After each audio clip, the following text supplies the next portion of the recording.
Hello everyone and welcome back to the channel that loves a challenge. I'm your host Zonovox, also known as I do not apparently know how to count, as I seem to be giving multiple days the same numbers, and we're not going to have that issue again. Anyway, hopefully you guys are having a great day. I am doing alright. I have a little bit of a headache, but you know, that's fine. That's life. But yeah, we'll get down and dirty here shortly. So I am doing fantastic. How you doing, Yo-Yo Wizard? Quick, I guess, rules updates here. So, the amendment number 3 has been added to the rules. I've had 2 amendments since we've started this challenge.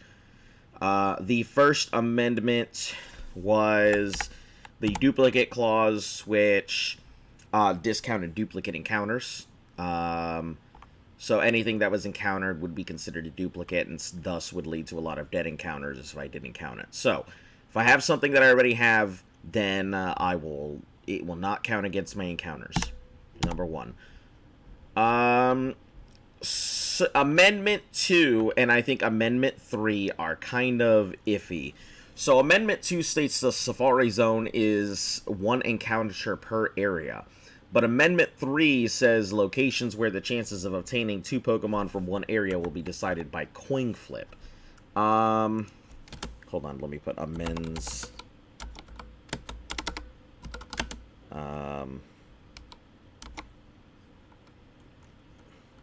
Amendment 2.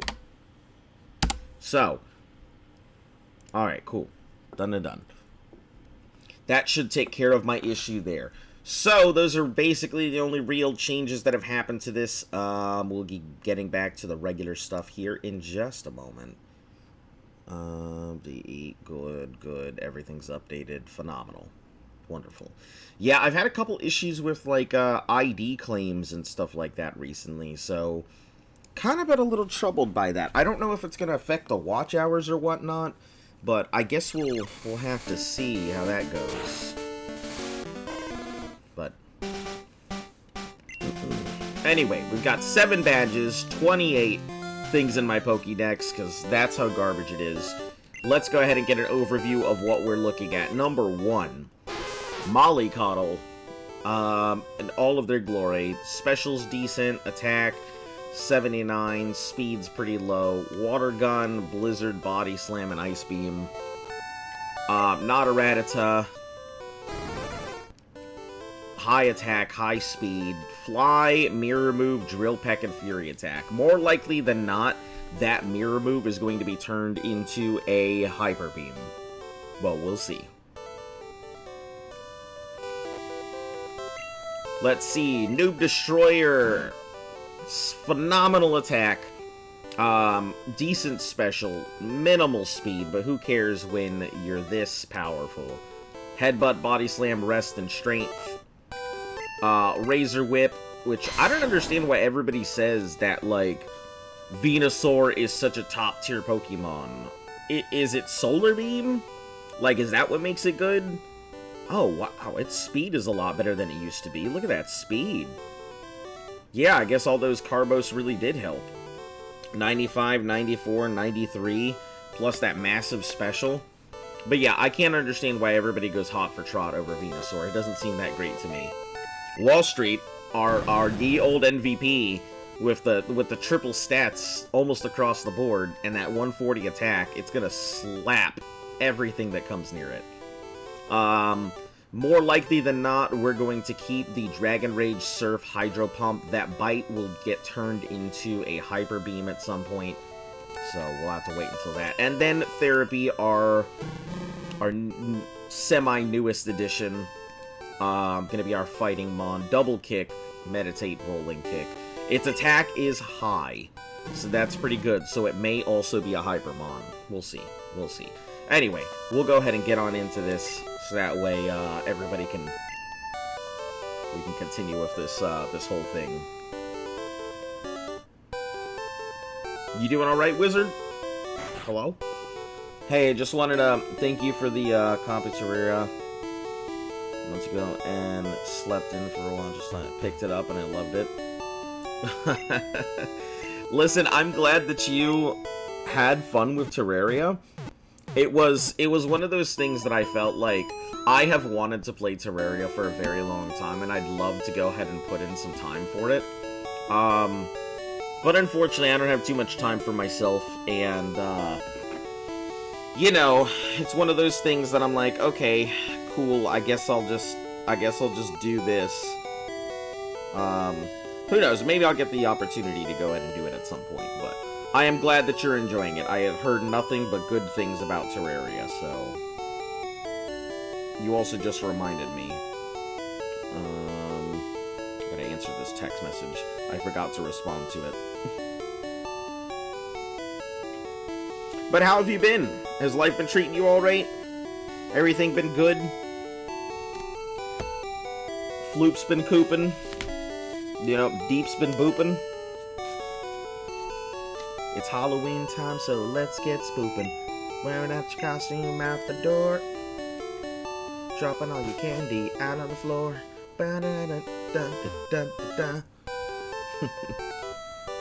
Alright, so, we need to get everything to level 51. All of it's gotta be level 51. So, I apologize, but today is probably going to be the big training arc. More than anything else, it's gonna be the big training arc, guys.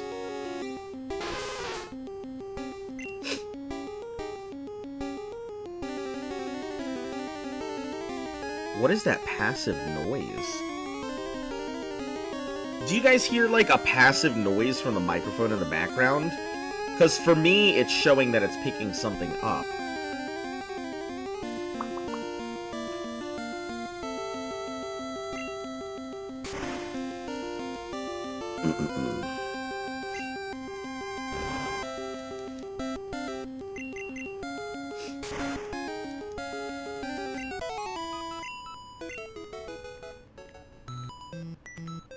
Yeah, and Mansion is going to be mainly our big place to go ahead and grind.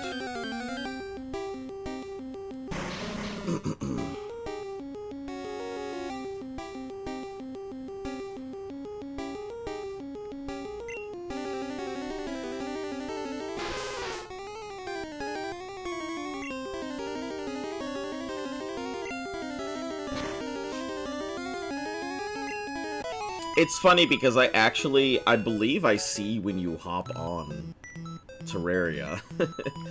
So I think it's pretty funny.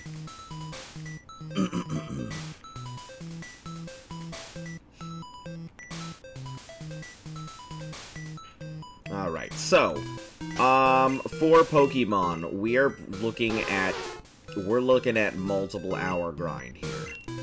This is the screen you are going to see for something to do. I'll check back in later.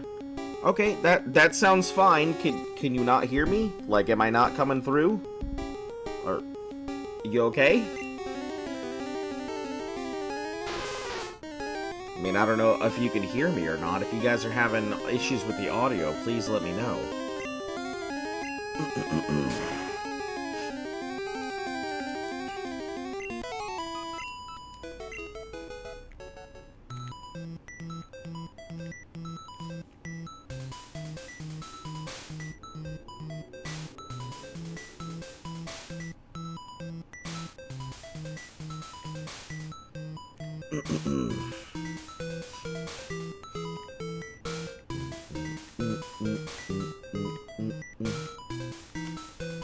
Let me lower this volume down a little bit.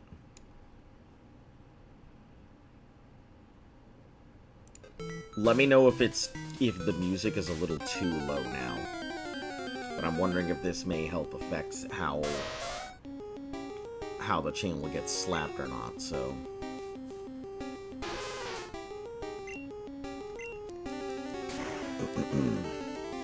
So I think if it's not... Oh.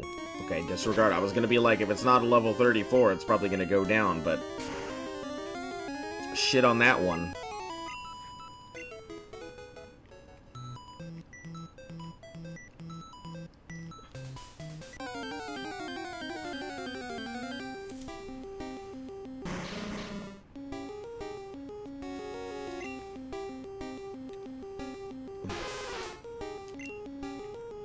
Alright, we'll just keep going for the ice beams here.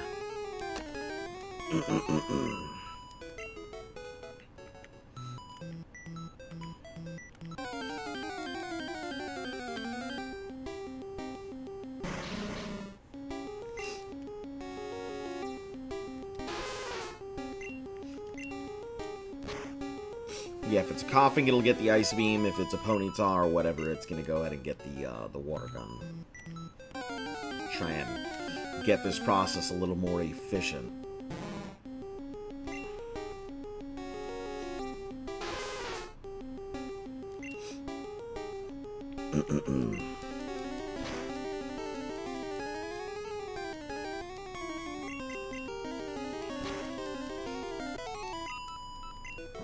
I probably should also ice beam the Grimers. Unfortunate, but...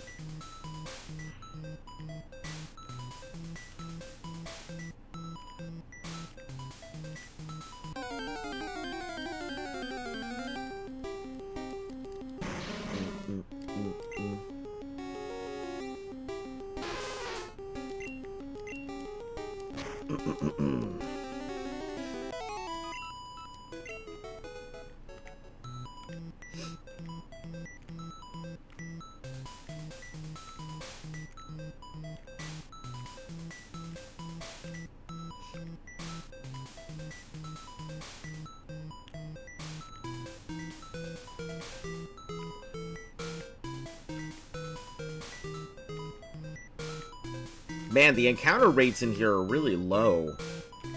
I think that's probably one of the reasons why Diglett Cave was so efficient, is because even though it wasn't popping out the largest amount of XP, the encounter rates were always constant. You were always running into a Diglett, or always running into a Dugtrio. So even though you weren't getting massive amounts of XP all at once, you were constantly getting XP.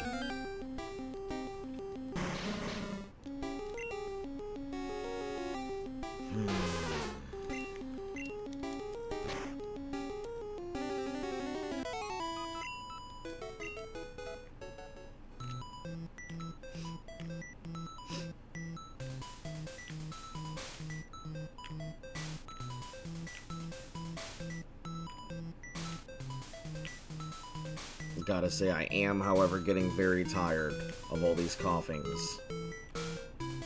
And not enough fire Pokemon. I was expecting there to be more fire Pokemon, but there are not.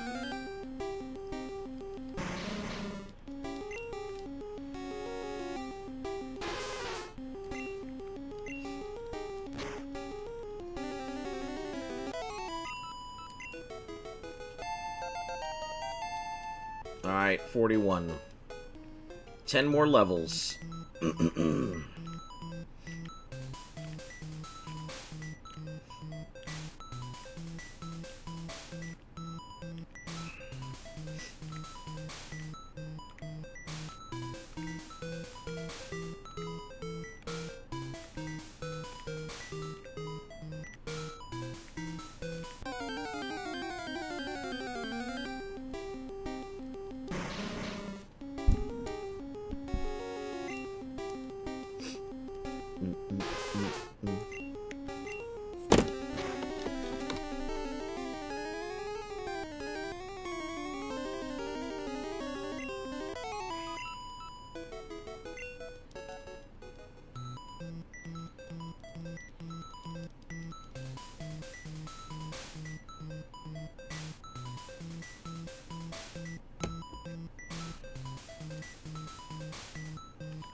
Wow, it's got a lot of HP for level 41.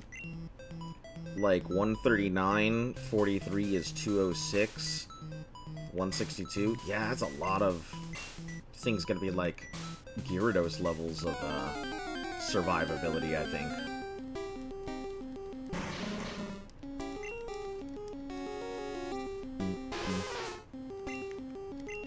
When we run out of ice beams, we'll just move on to body slams and see how that goes. I also realized I completely forgot to go ahead and update my Discord, so...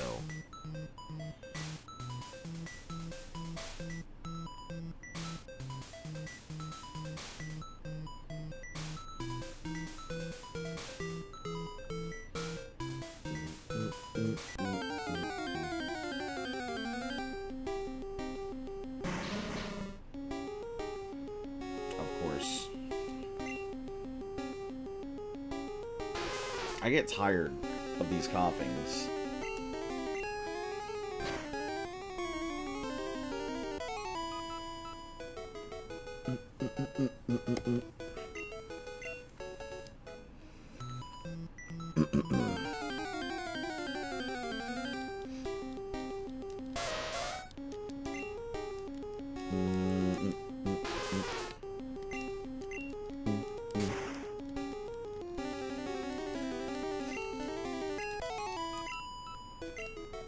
Also, I should probably update Twitter as well. I know they've got a thing for this kind of stuff.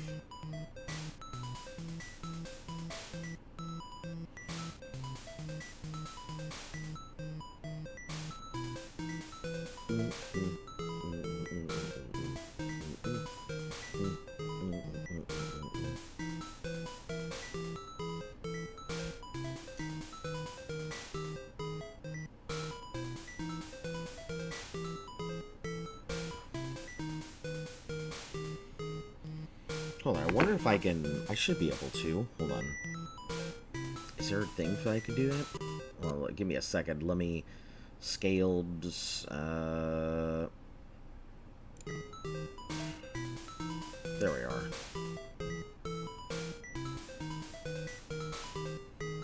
So I'll be able to go ahead and put that up later.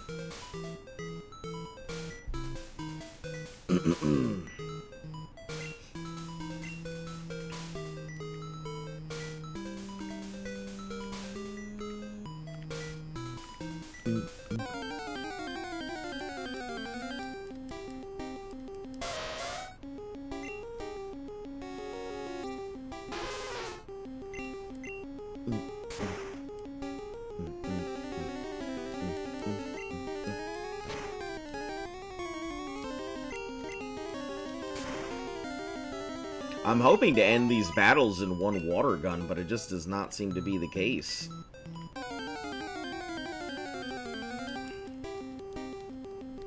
Oh, okay. A muck.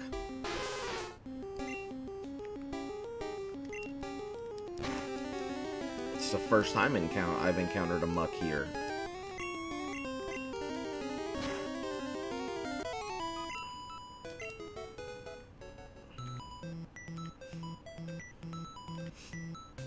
Minimize. Ugh. God, I hated minimize. And I remembered, like, when you would use minimize, I'm gonna put that tiny ass pixel on your screen. Worst feeling.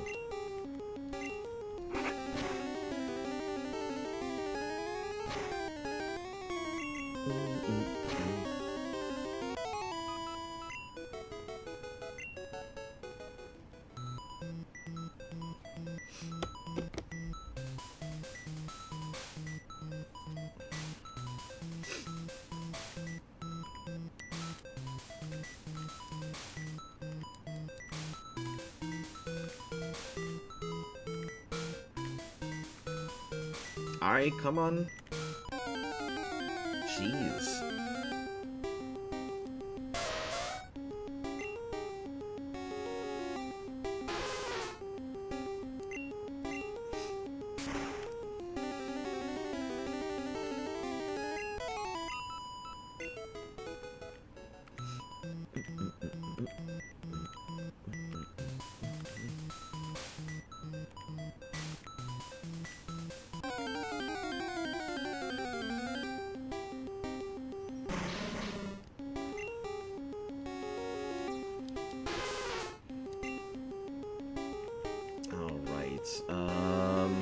Yeah, no more ice beams, so just body slams it is from here.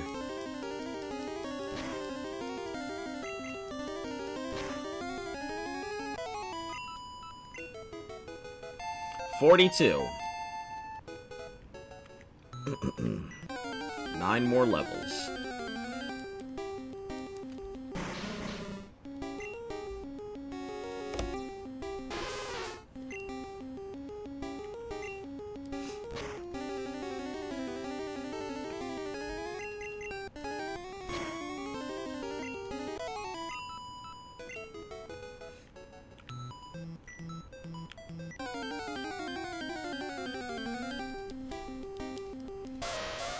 Finally, some water gun things.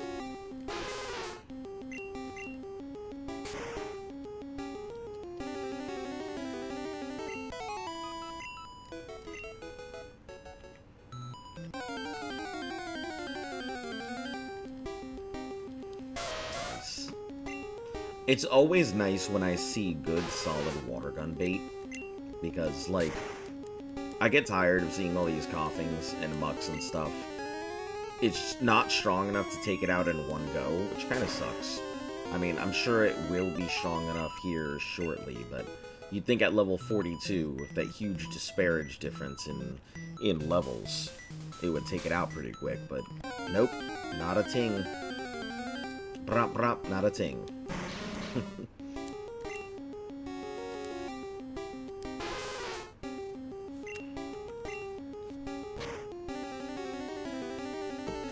I also just realized I don't need my glasses for this because I'm sitting this close.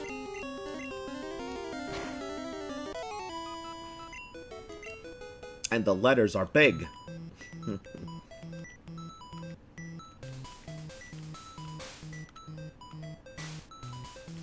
That's so weird. When I have my glasses off, it like catches the blink so much longer.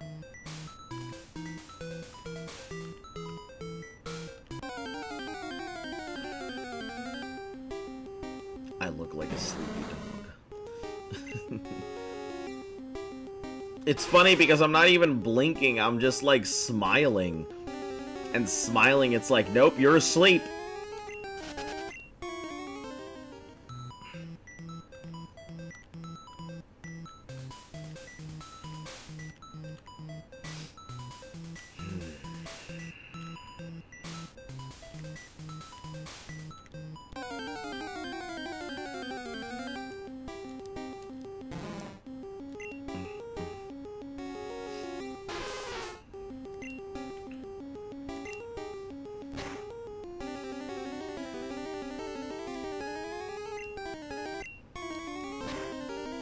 Oh yeah, pound me, Grimer.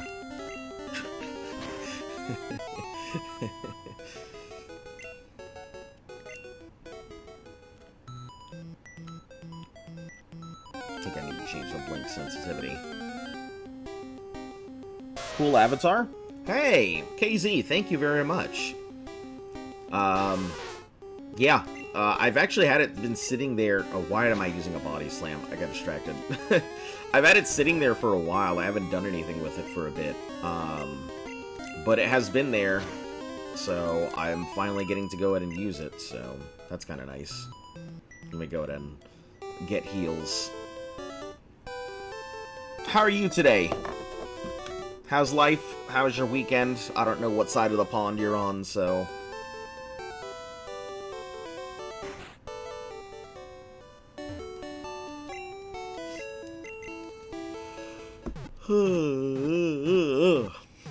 Goodness. I just started. You came at a very at the very boring time. I am about to get stuck into grinding. Also, can you hear me?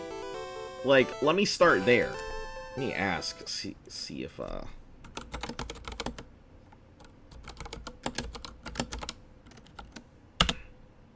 No, get out of here. Jesus.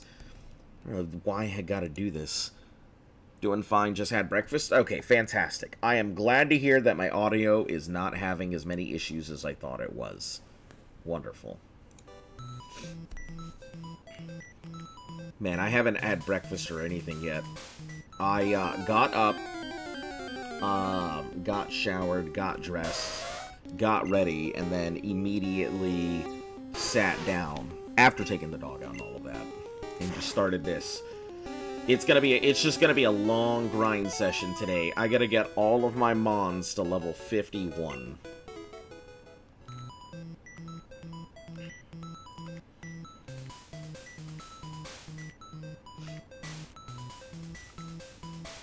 What'd you have for breakfast? I probably have to go about getting or making breakfast. Luft had to leave early. She wasn't expecting to have to leave early today, which kind of sucked. But I guess something happened over at work, so she had to go ahead and handle that.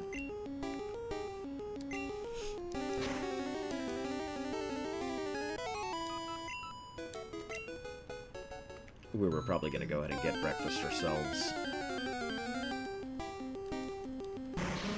Oh, coughing.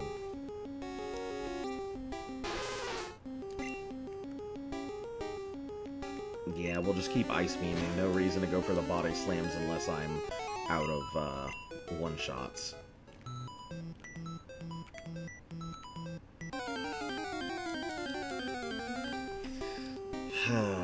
Maybe I should go back to Diglett Cave. It seems like it's such a better option.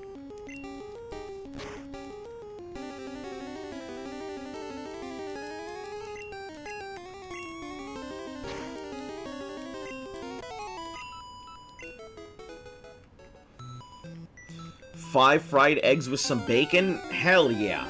That sounds phenomenal. I fucking love me some eggs.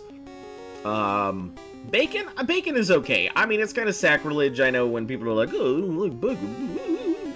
But, like, I don't know, bacon's okay. I mean, pork belly is always going to be a good part that people want.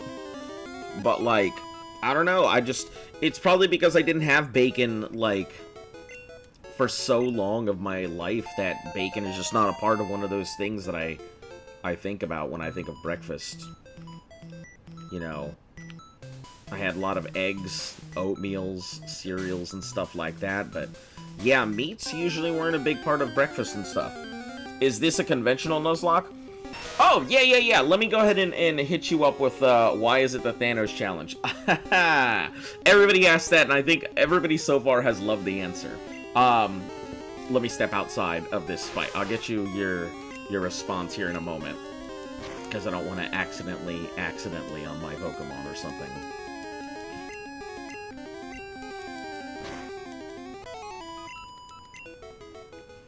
Alright, so, the reason it's the Thanos challenge, it has multiple meanings here. Bacon is top tier, what do you mean? I know! Everybody says that, but, like, I'm just like, bacon is okay for me. Bacon's like a mid-tier meat to me. I don't know. I'm sure people are gonna fucking fight me on that. Somebody will see me on the street and punch me in the face and be like, this is for the bacon.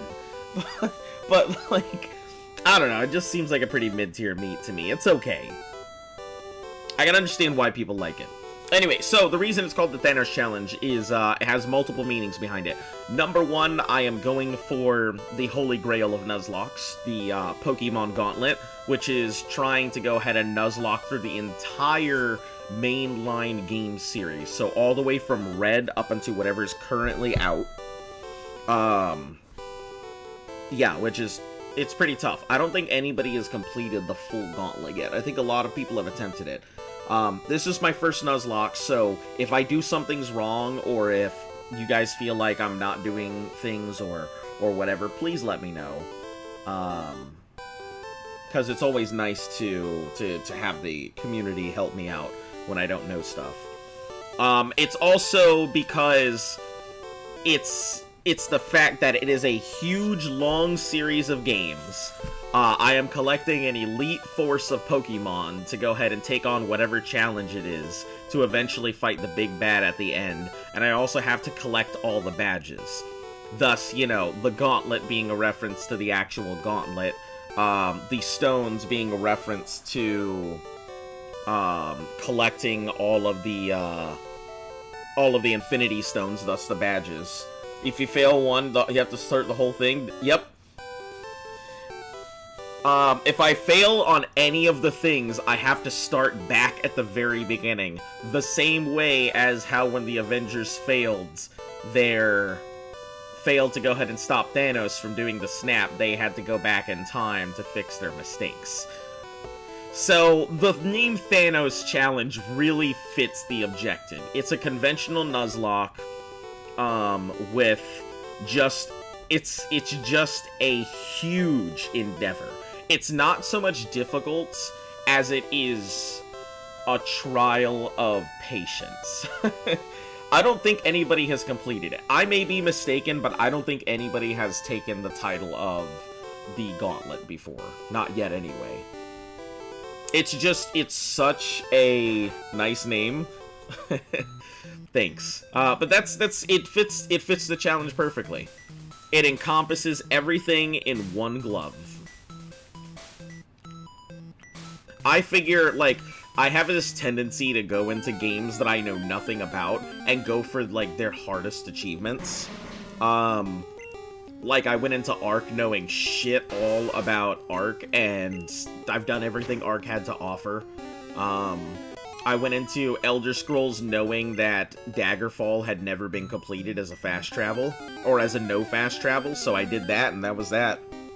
I'm invested in subbing. I appreciate it. I usually end up streaming Monday through Sunday, so you can find me here most days. I occasionally take off a day or so here, either because I got something I gotta do, or I'm sick, or something. And I try and go ahead and let everybody know if I have stuff coming up at the end of my streams. So if you're ever curious about if I'm going to be streaming the next day and you don't want to check the whole stream, just like check the last 5 minutes of the stream and the info should be there. But yeah, I'm here for the long run. I have quit a few challenges in my thing before. Let's see, RuneScape max skill cape from nothing. I may revisit at some point because I guess it's popular again. So that would be interesting. Minecraft hardcore inventory only completion.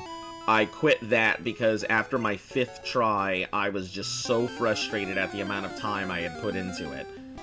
No using chests at all was such a pain. Not being able to use a chest, only having your inventory. I'm sure speedrunners could do it, but I also feel like speedrunners tend to use chests in their things, so... and I think the most recent one that has been put on hiatus was reaching level 1000 in Fallout 4. It's possible. It's doable. I've got a really nice setup for it, and I've been making some pretty good headway. I think I was, like, close to level 200, or past level 200, but... inventory only, it's extremely brutal. So you basically, for that, it's a lot of inventory management, which I like inventory management. I'm really big on games that give you certain restrictions. But it wasn't too bad. I play Path of Exile, so inventory management is kind of normal for me. But yeah, it's really tough. Trying to get all your stuff together, making sure you have all your tools, pretty much collecting everything you need on you, not being able to store anything away, means you have to do away with stuff that you would normally keep. No hoarding resources, not worrying about stone. You build things right then and there, rather than worrying about whether you're going to invest in something later. Cows kind of become your big friend, so you can go ahead and get your XP to harvest books and whatnot. Yeah, it's pretty rough. I mean, you can do trades with villagers and stuff like that, but it's not consistent, as everybody knows. And I would prefer to go ahead and just craft myself an ultra book and slap that thing on a tool or a resource. So I come from back in the day when all the updates were still coming in, so I've got a very deep understanding for how the books and crafting and enchanting work. Never completed a self-imposed challenge in a game? That's okay. It's one of those things that, like, I came upon the idea because I feel like whenever I play a game, like, you've probably felt this. You've probably felt this exact thing. You play a game, You go through the game, and then you're like, that's it? Like, what else is there? And you look at this thing, and you're like, I paid X amount of money, or I received this game, and only got X amount of hours out of it, right? And it doesn't feel like the same as when you first picked up a video game, when you first did that challenge. First time beating your Bowser. First time getting your kill streaks in Call of Duty. First time, like, kicking the Flood out of your solar system. Defeating your first ring. Like, there's so many things that I feel like we remember our first accomplishments. And it's very hard to capture that in a game nowadays. And I think that's because we're so efficient at stuff. We're so used to playing these games well. We're so used to having a lot of skill or teammates to go ahead and back us up and do things. I've tried speedrunning because of it. Yeah, and that's one of those things. I think that's where speedrunning kind of comes in, that a lot of people were looking for challenges, and speedrunning was an option. I would love to actually attempt a speedrun. I have my eyes on one game that I'd like to go ahead and speedrun. But I don't have the time to practice it, so it's on a back burner project. I think people get good at speedruns, but I feel like unless you're dedicated, motivated, and prepared, like, I was gonna say preparated, that's a word. Unless you're really dedicated to the cause, like, I think speedrunning is just difficult in general. So, anybody who does speedruns at all, man, more power to you.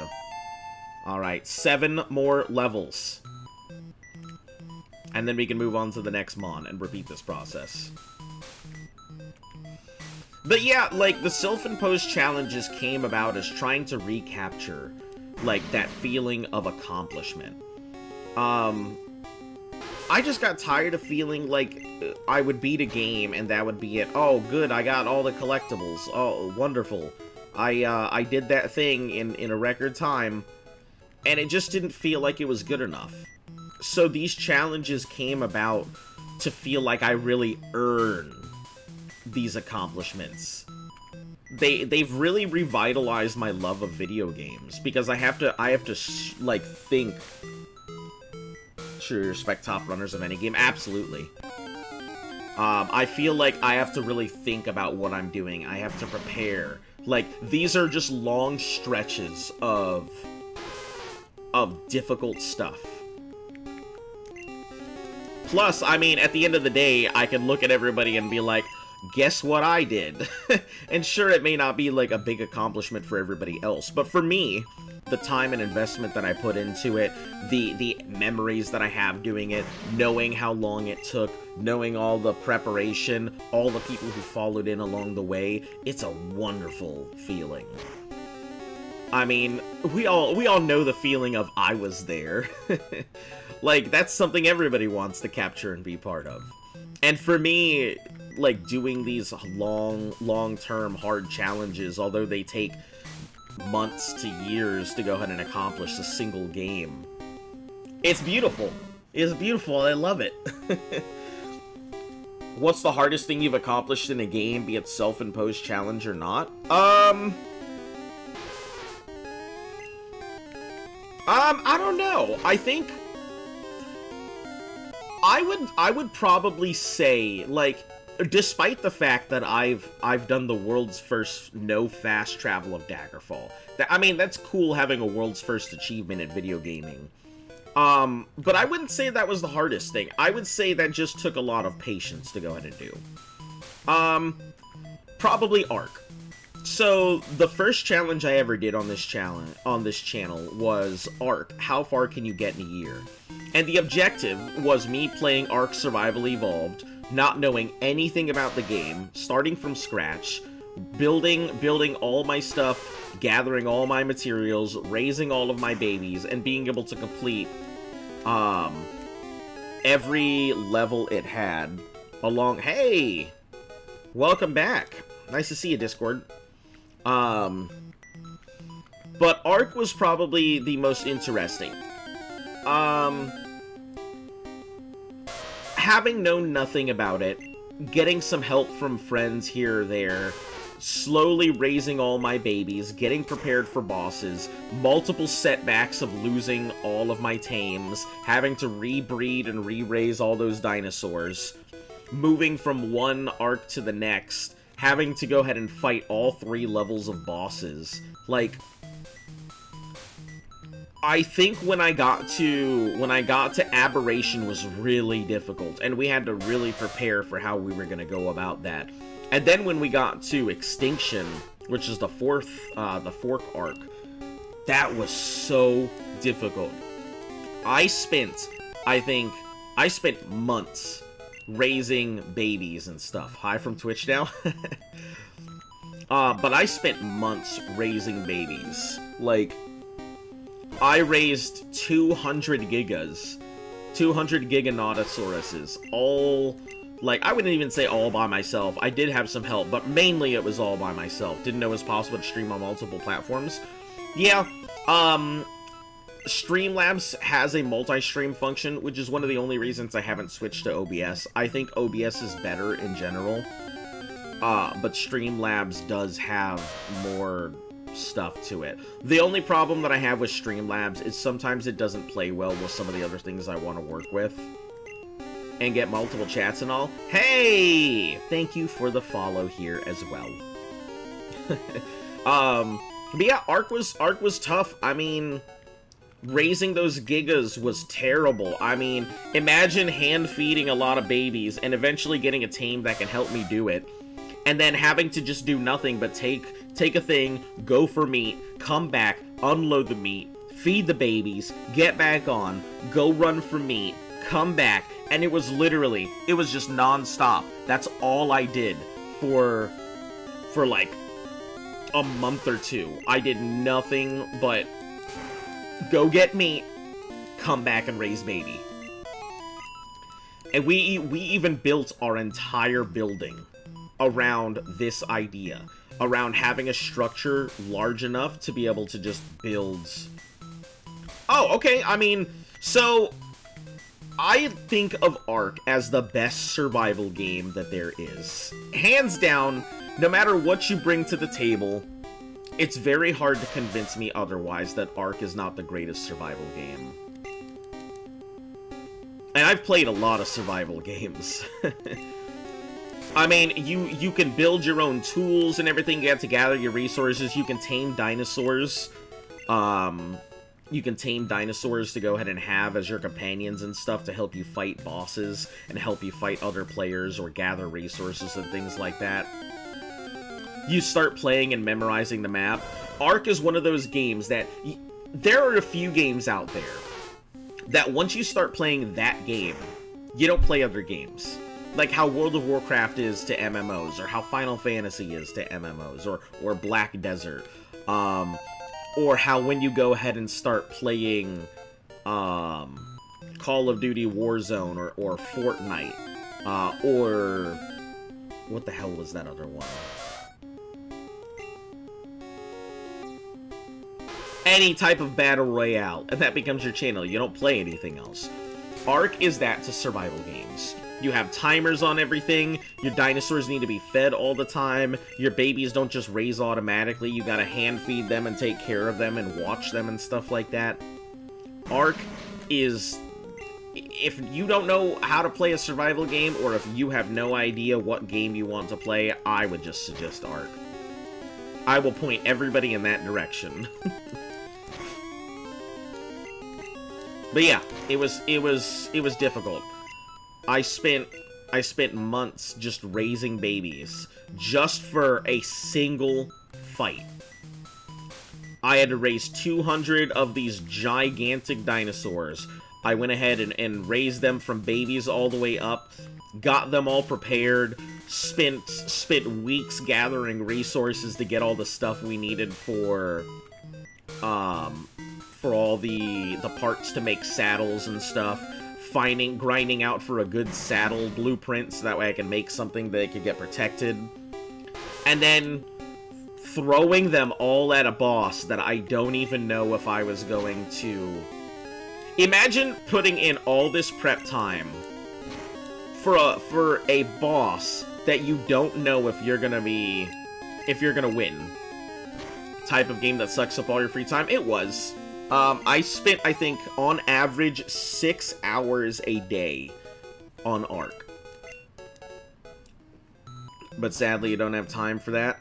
I get it. Yeah, Ark is not... If that's the one complaint I have about Ark, it's that it's so time-consuming. It's impossible to do or play anything else. If you're playing Ark, you're not playing anything else. And because you have to log in every day to make sure your structures stay there and to make sure your dinosaurs get fed and everything, like, yeah, it's rough. Everything's got decay timers on it, so you can't just leave meat on them forever because meat will rot and stuff like that.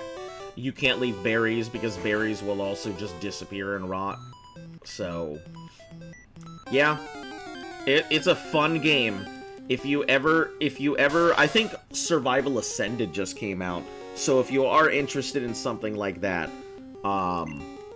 yeah, the new, fully remastered, updated version is out now, and, as much as I want to go back into it, I just don't think I have the time to do it. I may end up doing another How Far Can I Get series, but it's gonna be a while from now. When it comes out on console, I may put some time into it. Maybe a little bit on my own.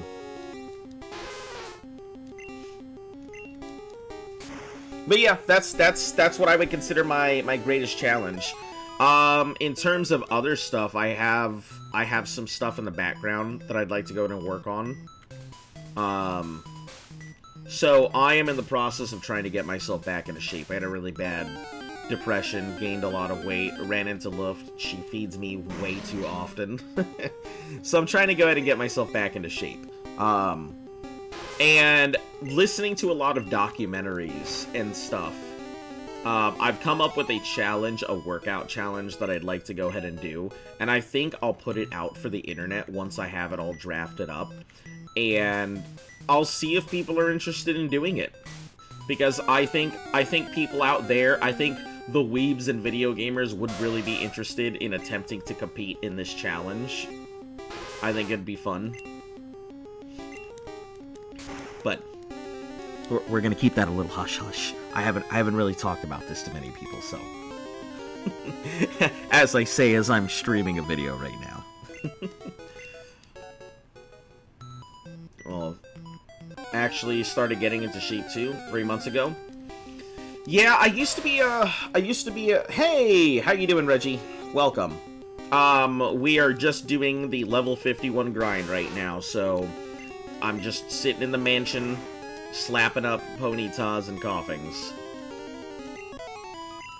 I used to be a really big gym rat.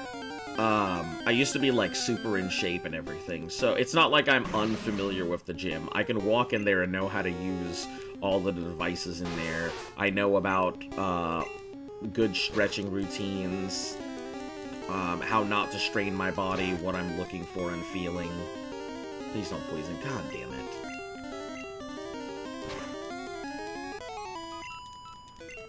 If we get poisoned, I'm gonna have to go heal, so...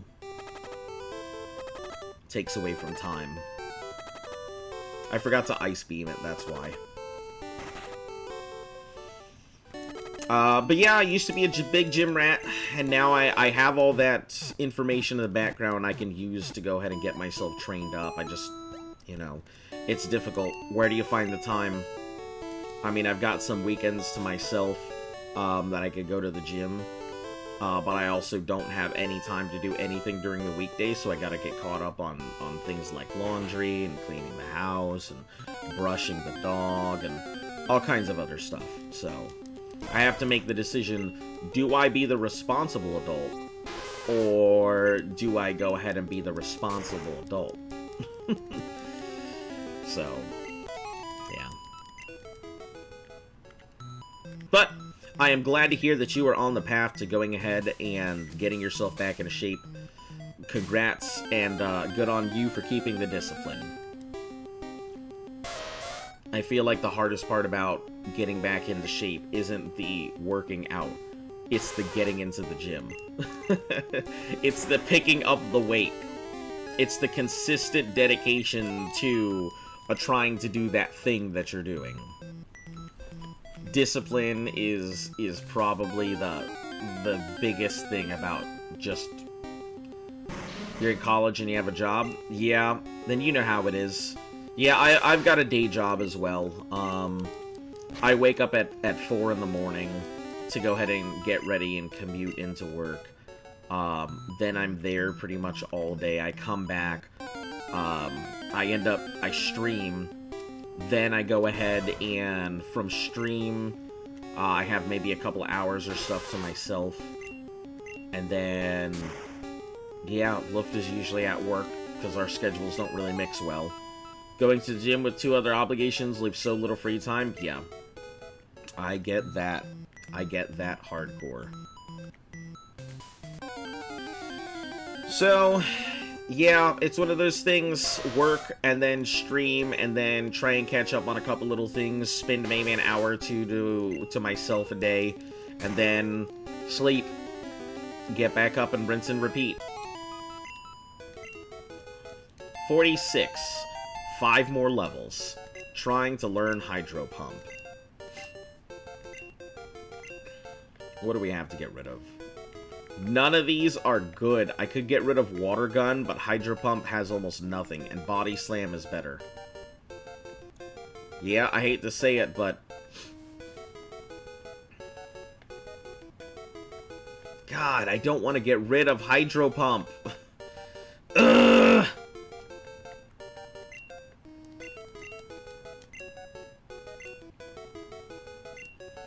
It's such a minimal move, though. Ice Beam is far too good to get rid of. Blizzard, absolutely not. Body Slam is a staple. And Water Gun, I really need... Like, I'd prefer to get rid of Water Gun, but I also want to be able to attack more than 3 times.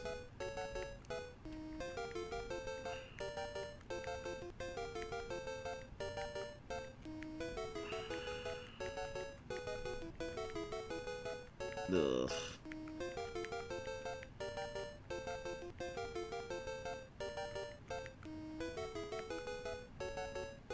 Fuck it. As much as I want to go ahead and keep... We gotta keep the heavies. We gotta keep the heavies going. I gotta think long term. Yeah, I may not be able to take out everything instantly, but... I remember when I... when I played Emerald and I beat all of the Elite Four with Kyogre using Hydro Pump and Ice Beam. Good times. Listen, that's the reason why, like, Hydro Pump is so good, but Ice, Blizzard, and Ice Beam are just monsters in Gen 1. They do so much work. Or was it Sapphire?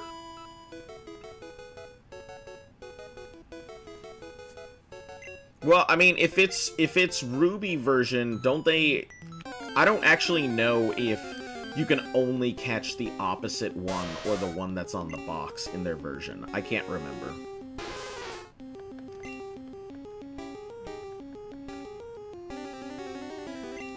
We'll just Hydro Pump it. I don't need a fucking Hydro Pump on this Ponyta, but sure.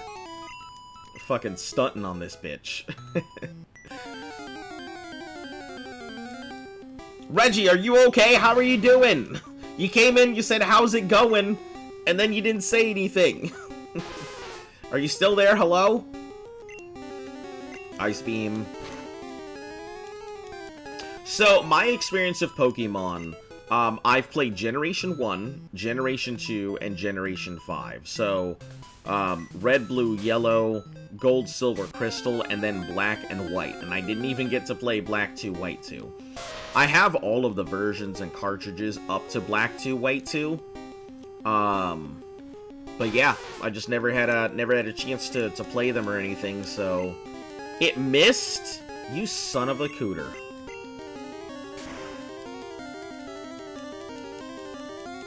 We wouldn't be having this trouble with Water Gun, would we? I just kind of imagine my Lapras, like, doing a high-speed spin, just fucking flapping its head around like a wild, wacky, inflatable arm tube man. That's just kind of how I picture Hydro Pump goes.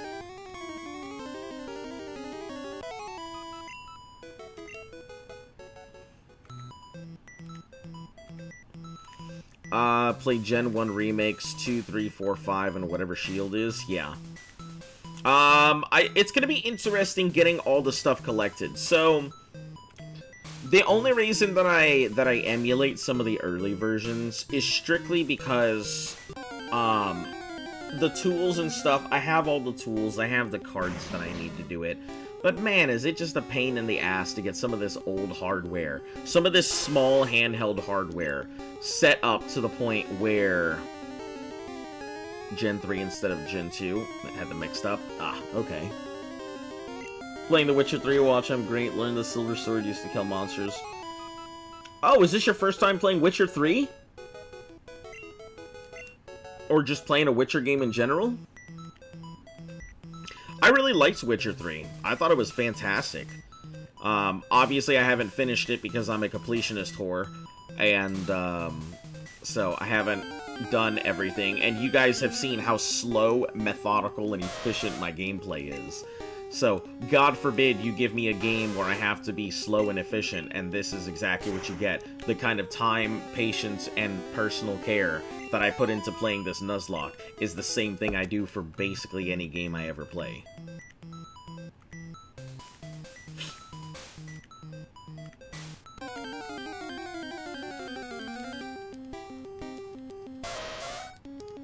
AKA, every game gets played slow as fuck. I think I have, like... Oh god, I don't even remember. I think I have close to 800 hours into Cyberpunk, and I just finished it.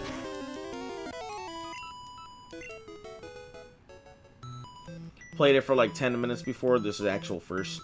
Never started on easy mode. Started on death. Oh, so did I!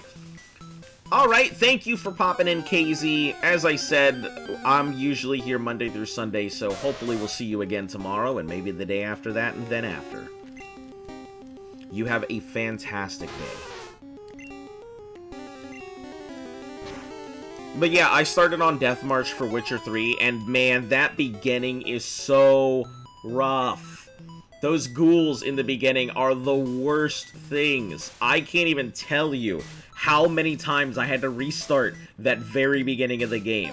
It was so bad. But yeah, like, I enjoyed it, but once you get past that very beginning section, the rest of the game, I think, is easy peasy. Because you learn the tactics to be able to handle you through the rest of the game. Quen the shit out of everything. Block, block, block, block, block, block. That's, I don't even think I cast other spells, frankly. I think I only shield spell in Witcher. Because of just how difficult that beginning part was. Alright, we'll just keep body slamming.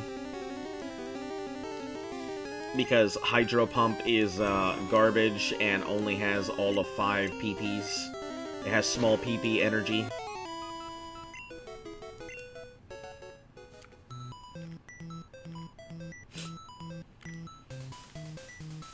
Yeah, I don't know if there are better places to go ahead and do stuff than right here. Like, Ponytas are fairly easy to deal with. There aren't too many big threats in here. The Wheezing is a big threat, so we're never gonna face off against the Wheezing. The Muck is... meh. I mean, it's a Muck. Same thing with the Grimers. It's a Grimer. I mean... But the Coughings are fairly easy to manage. Pretty much everything in here goes down the way it should, I think. Died 46 times to some ghouls because trying to kill them with a steel sword. It's okay. That was exactly how I went too. Hey, 4 more levels. Let's do it. Let me get Lapras moveset in front of me. Moveset Gen 1. What does it learn? So, Ice Beam 38 and Hydro Pump was the last thing it could learn. So past here, there is nothing that Lapras is going to learn for me. Just that. Yeah, from here on out, we're just working with to get its level up rather than teach it anything.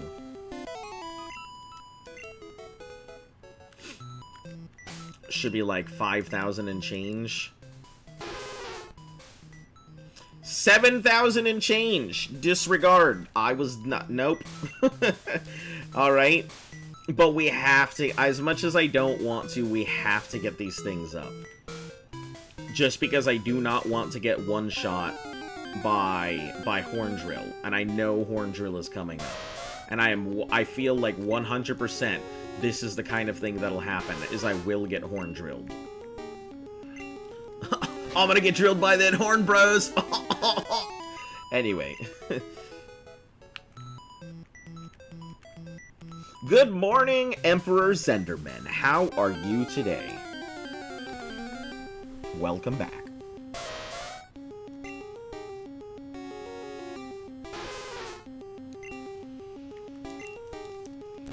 We are continuing the saga of this is the training arc. Training arc montage. Gotta get the 80 flashback.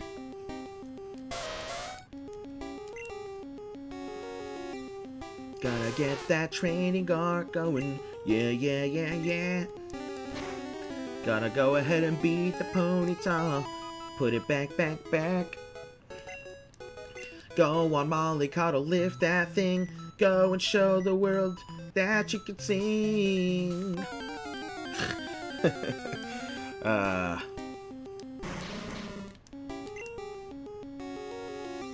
Fantabulous, how are you? I'm doing alright.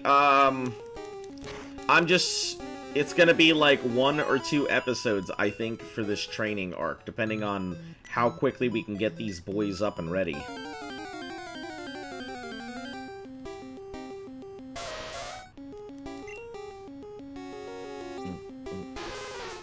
I don't know, I'm gonna have to look up the Elite Four stats as well to see what they're at, because if anything, we'll probably end up doing all of our grinding here in the mansion, or on our way to Victory Road, because we're not gonna fucking grind in that cave. There are too many self-destructors in there for me to even remotely think about attempting to grind out there.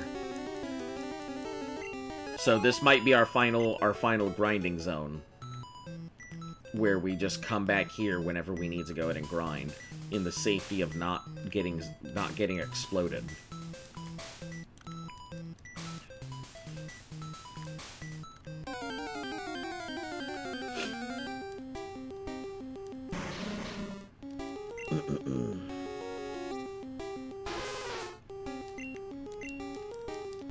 Do anything fun this weekend, or planning to do anything fun? I don't know what day it is, or if you're across the pond or whatnot, so...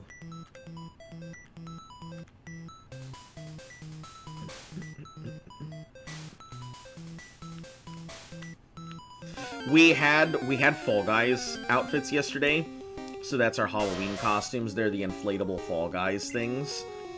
And so we remembered Fall Guys being, like, amazing, and the soundtrack and stuff like that. So we put on the soundtrack driving on the way to this Halloween party.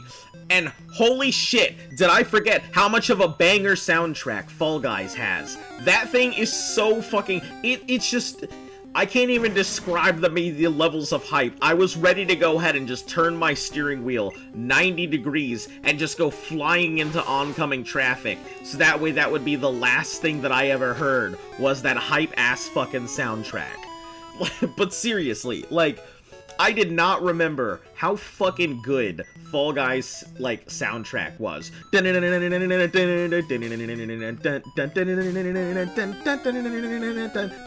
we were just fucking banging out in the car. It was wonderful. Loved it. Ugh. What a great soundtrack. Whoever fucking... If I ever design a game, I hope whoever made that soundtrack for Fall Guys is the person who I can get to go ahead and design the music for a game, because that was just so good. It was perfect. It hit all the right spots. And that was just the fucking menu music.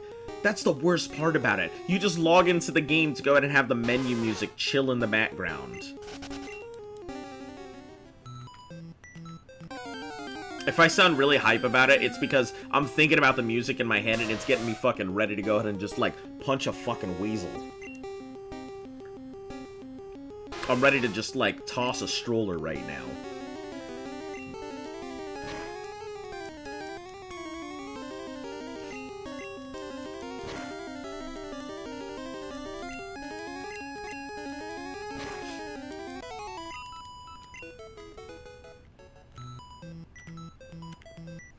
Alright. now that my hype is over.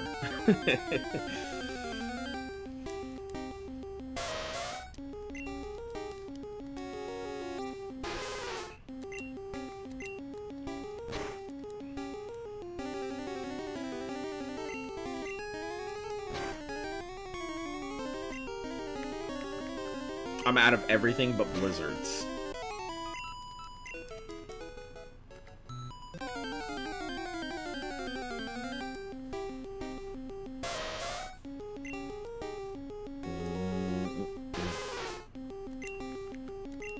Yeah, from here on out, it's just blizzard, blizzard, blizzard. Hey, 48, 3 more levels. And then we're there outside of the zone. The auto zone. Yeah, the auto kill zone. Come on down to the auto zone. We've got free fissures and horn drills just for you. Are your Pokemon looking a little slumped? Threaten them with instant death. Or, if you're looking to really go ahead and up your toolkit, why don't you go ahead and install it on your own Pokemon? Pokemon doesn't have a horn? Don't worry, we'll install one for free. Come on down to your local AutoZone.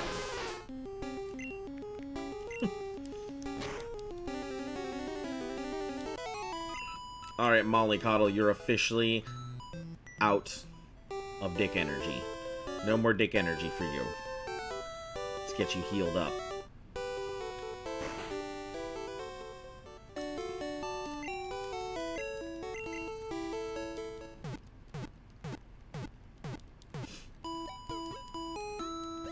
And this is just like one of 5 Pokemon, too.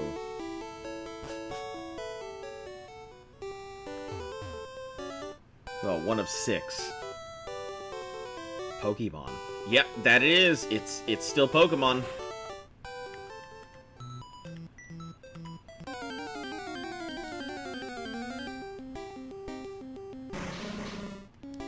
Boo, boo, boo.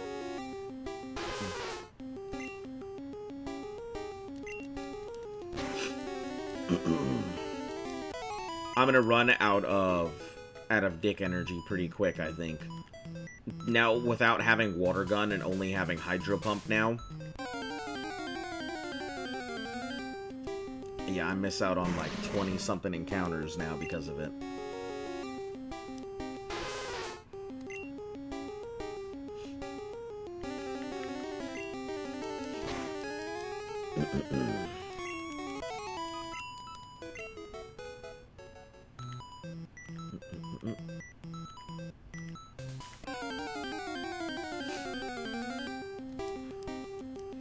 Good old Ponyta.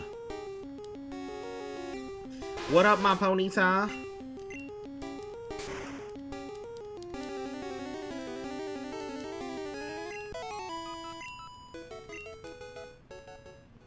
Yeah, I think what'll happen is between Nuzlocks, I will take a single day to go ahead and maybe review out my footage, get some of the best lines and stuff, and start working on putting together a compilation.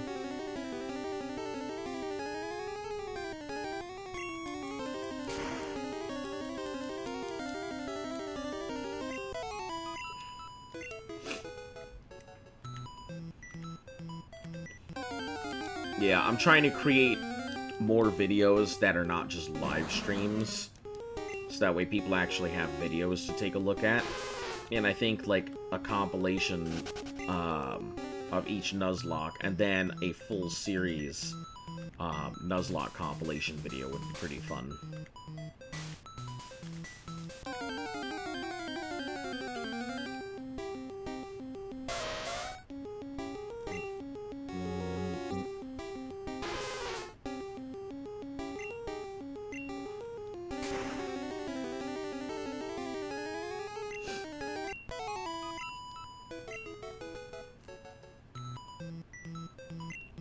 It doesn't take too long. I was expecting it to take a lot longer, but, like, if most of these Pokemon are dropping between 400 and 700 XP, it takes anywhere between 10 to 25 Pokemon.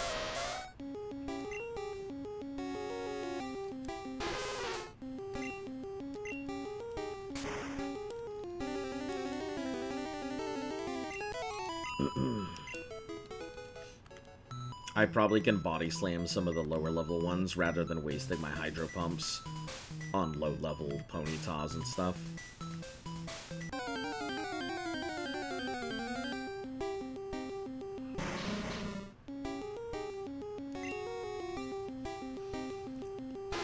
Yeah, so Reggie, going back to The Witcher and everything, I think what I was most upset about for The Witcher is the fact that as a completionist, as somebody who likes to collect and complete stuff, not getting the original Gwent card in the very beginning, not getting all of those Gwent cards there and just grinding up for the amount of stuff that I needed, I was really mad that I can't get that Gwent card anymore. So I don't think I can have a full collection because I didn't get that one Gwent card in the beginning. There's one really expensive one, I think, that they have.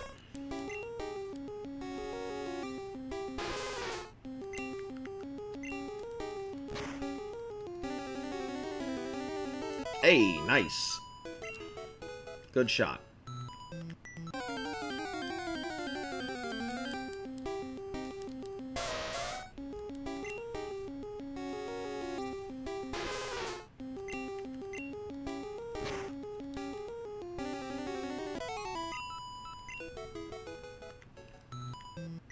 Should have another level here in no time.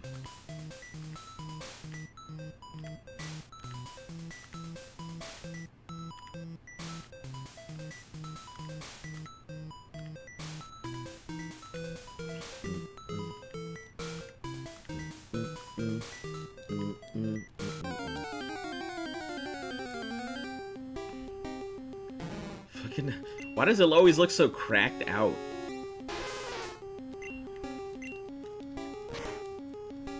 Always looks so massively cracked.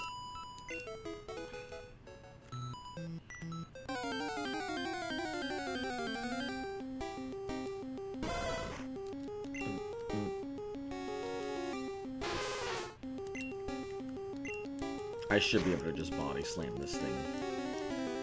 Oh, okay.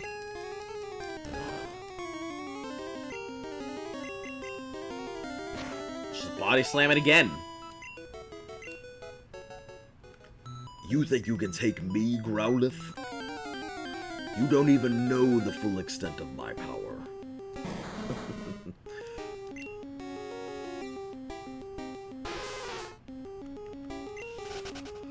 Huh. I gotta clean my camera thing, because it's just picking up, like, all the most minute movements. I, like, even gently move my lips, and it's like... So... do not ask me to make that noise again.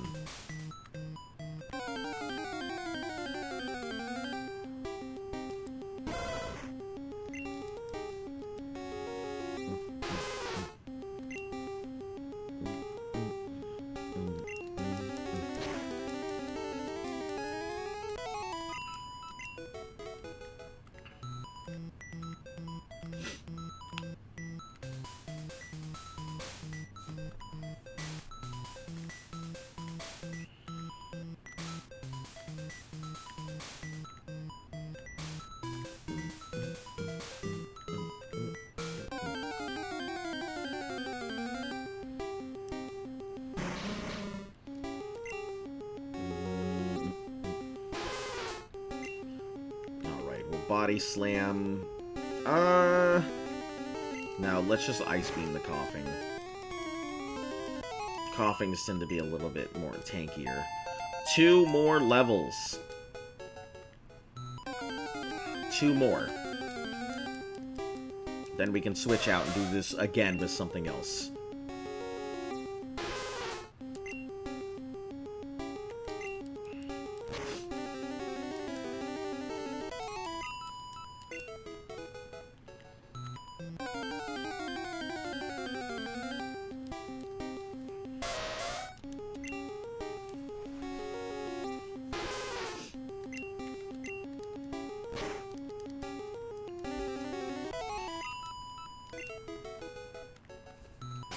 What are we looking at?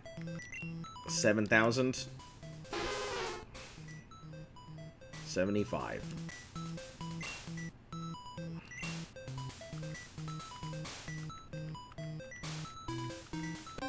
Thank you for capturing that in all of its glory.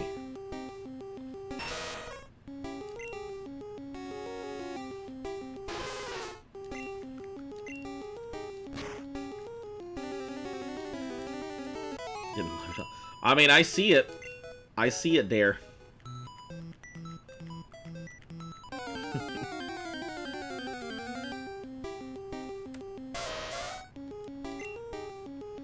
Man, you should have been here for some of the amazing clips that you missed. You know, the rant about Mr. Mimes. I'm probably gonna make my own clip for that.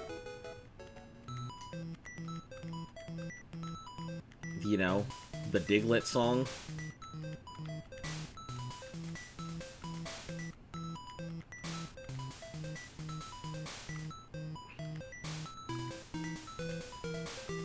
Extremely busy these days. Nah, it's okay. I'm not here complaining. There was some good stuff. You don't have to apologize for that. Life happens. I mean, I've said that for a long time now. Life happens. Can't do much about it. It missed. Of fucking course it didn't.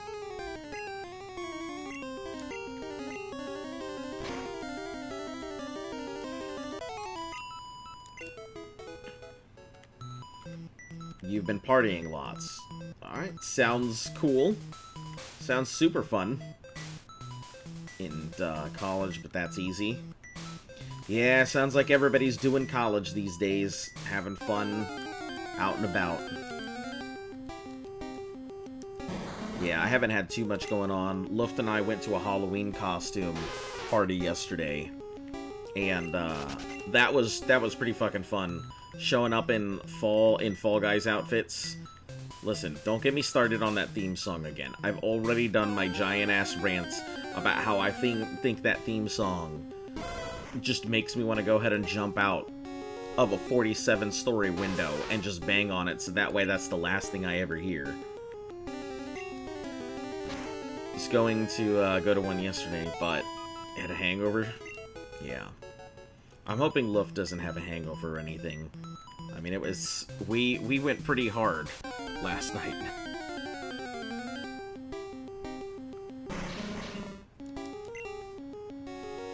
It was fun. Showing up in those outfits, they lasted all of like 10 minutes before we finally ended up taking them off because they were just so hot in there. God damn it. That's what I get. 10 pounds for your ticket. Me and a couple of mates, 2 bottles of vodka to ourselves. Nice.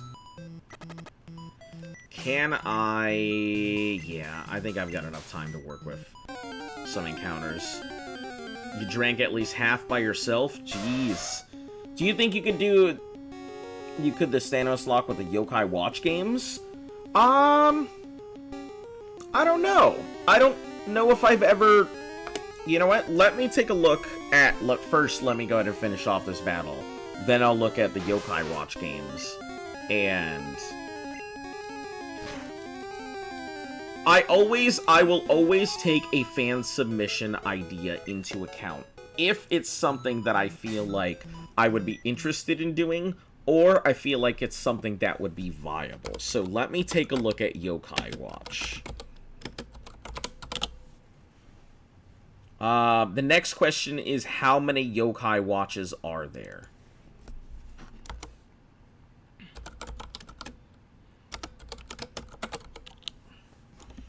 So, the franchise work is the first, which is released in 3 main sequels and several spin-offs. So, there are...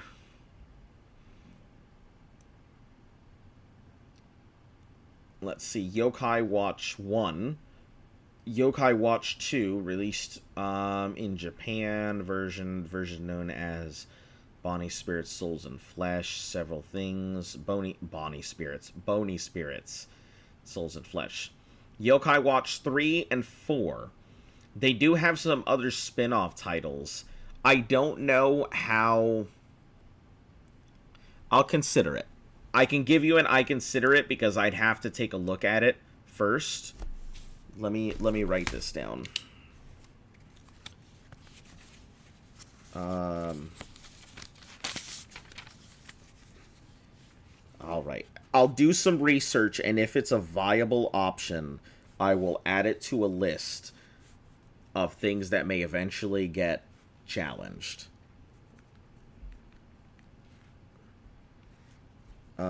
Let's see. Okay.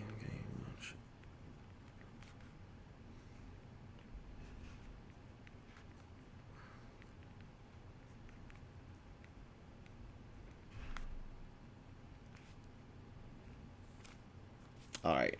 Let me do some research, Shadow Coder, and I will get back to you probably sometime next week or whenever I see you next about this. But I cannot give you a solid answer until I've actually researched it and know what I'm looking into.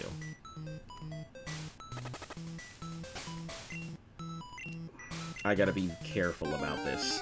Pushing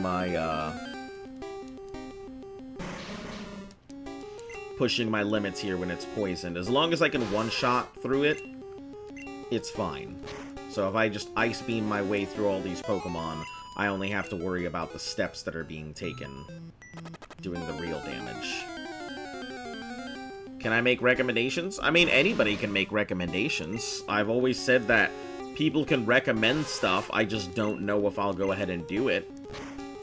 If it's something I personally don't want to do, or I feel like it would be too boring, or if it's something I wouldn't enjoy, Snake Eater, but you make the rules in regard to the challenge. I don't think there's much I could do for Snake Eater. Like, the remake, I wouldn't go ahead and... I'm sorry, but I can't in good conscience purchase a Konami game. They did Kojima dirty, and I refuse to give them my money. I mean, in terms of Snake Eater, I'm not sure what else I could possibly do. I mean, I've played the entire game in belly crawl. I've done a full belly crawl of the game. Who's that? Who's Kojima? Oh, man. Only the guy who invented Metal Gear. You know, if you're gonna have me go ahead and play Snake Eater, you gotta at least know who the guy who made it. Yeah, Kojima is the one who made Metal Gear. He is considered a legend in the game creation space. Whether you like him or not, the man created all kinds of stuff. I don't know anything regarding games and films these days. Well, I mean, you just suggested Snake Eater, so I figured you would know that. But yeah, Konami was the company who went ahead and made or produced the Metal Gear Solid series. Kojima went ahead and created that masterpiece on his own, and then Konami just systematically kicked them out of the company. They treated him like shit. Basically locked him in a room and told him come up with ideas. Kicked him out of Phantom Pain about most of the way through the project, which is why Phantom Pain has such a weird, crazy, out-the-wall ending. Then, he doesn't have any of the rights to Metal Gear, so he can't do anything with it. He says he refuses to go ahead and work with Konami anymore because of his treatment. And then he went on to go found his own studio and make his own new stuff, which, you know, Walking Simulator Death Stranding is his baby. Why doesn't he have the rights? Because it was the company who went ahead, and since he created it under the company, and they were the ones who had it, they're the ones who have the rights to it. That's just how it is. Unfortunately, that is the case for many people who've developed their own games and stuff under these companies. They don't actually own a lot of the rights for the things they've produced. 9,000, almost 10,000, but that's fine. We'll be done with this probably in about 15 minutes more. Should take out the rest of the XP he needs. But yeah, so he doesn't have the rights to it, so he's kind of cut his losses, refused to work with them. Konami has, over the years, completely ruined their franchise by trying to capitalize on it by making things like Metal Gear Survive or releasing new versions of these old games, like the collector's edition Metal Gear that you see nowadays. No, he cannot. He can't sue. That's just part of the contracts and stuff. But there's no way he can get it back, and he's already given up on it. So, but yeah, Konami keeps re-releasing all of these collector's editions, new versions, updated remasters. That's why you see Metal Gear still being made. But if you notice, there's no new Metal Gears being made. There's only the old Metal Gears being remastered and such. Does he get no money from it? He doesn't. Yeah, it's a pretty fucked situation. It is a pretty fucked situation, but anything can be done. It's old news at this point for most of us Metal Gear fans, but I don't support Konami, so I won't get those remasters. As much as I want to play Snake Eater Delta, the new Snake Eater remaster, I don't even think I'll get that. Snake Eater is by far my favorite fucking game, too. Of the whole Metal Gear Solid series, Snake Eater is the best. But, yeah. In terms of Snake Eater, like, I have done everything from no hiding, I've done full aggressive runs, I've done belly crawl only runs through the game. I've done pistol only things. Hand-to-hand combat outside of Volgin at the last thing. I've pretty much done what you can do in the game. I've played Snake Eater more times than I have any other game, aside from the original Metal Gear Solid. The original Metal Gear Solid, I think I can complete in under 3 hours. It's one of the only games that I ever feel like I could have a speedrun compatible chance with, because I know the game fairly well. Or at least I used to know the game fairly well. It's been a while since I played it. But, yeah. I didn't have a memory card back when I first started playing Metal Gear Solid, so I always had to complete the game every time or leave my system on. So I would complete the game, and then I'd have to start again whenever I started up the system. So let me tell you how many times I've completed that game. It's a fucking lot.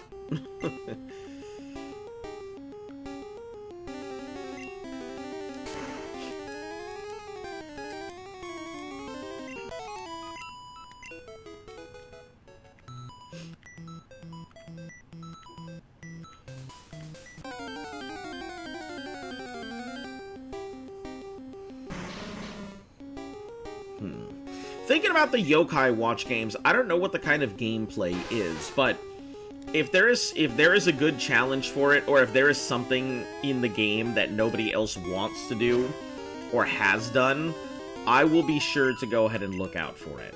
Because I really like going ahead and doing stuff that the community considers impossible. But that's kind of like how the holy grail of Mega Man titles of not playing a Mega Man without getting hit. Getting the Blue Bomber achievement, that's difficult.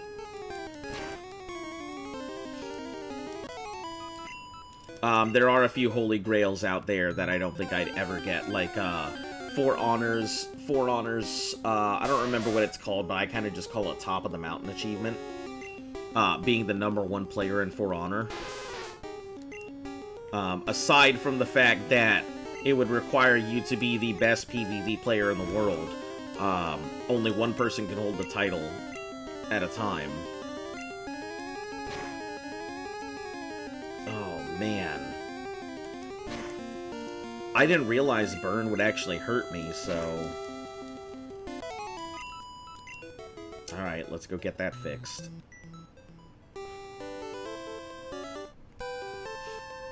By the way, you can see why nicotine is so addictive now.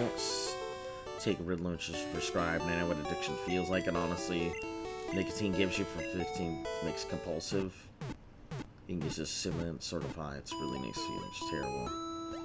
I never smoked, but I was curious about it. Properties. So I did a vape once and never again.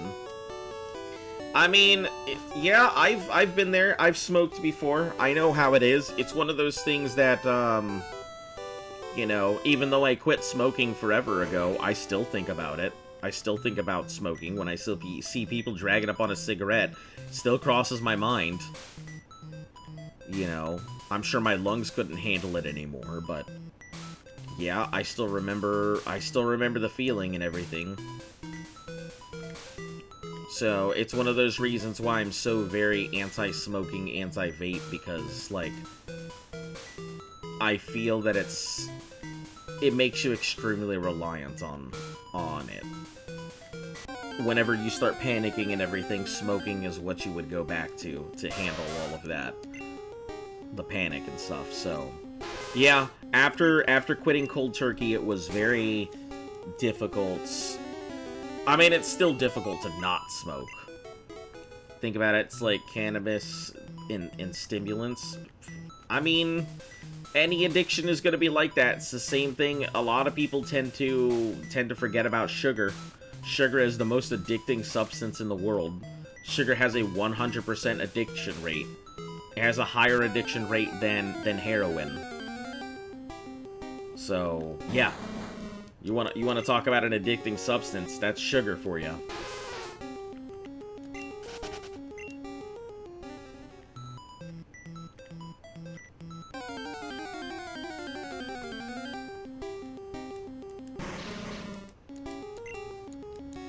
Well, I mean, listen, get your experiences out of the way now. You may not have the option to later, so... If you figuring out what you like and what you don't like now is pretty good. Makes you a much more well-rounded person. I am very big on experience, and like I said, I'm not the greatest of people, and I always tell people that. I am not nice, I am courteous. But yeah, I mean, like, if you get your experiences out now, and you know what you like and what you don't like, and... what you're willing to go ahead and put up with makes it a lot easier to figure out the kind of crowds that you want to be around and the kind of experiences you want.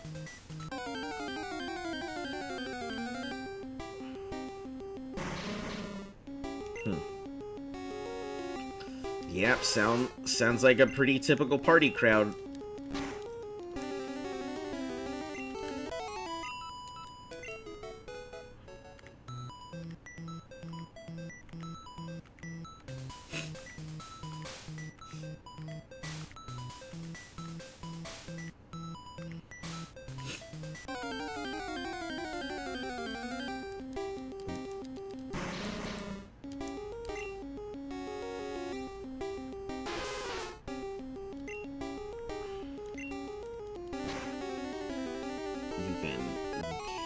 So you never really have to worry about the experience side of things.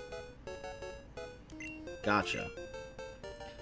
Well, yep, just be careful out there, because, you know, the way the government cracks down on stuff, I wouldn't be surprised if one day you go out looking for something and then don't come back with it.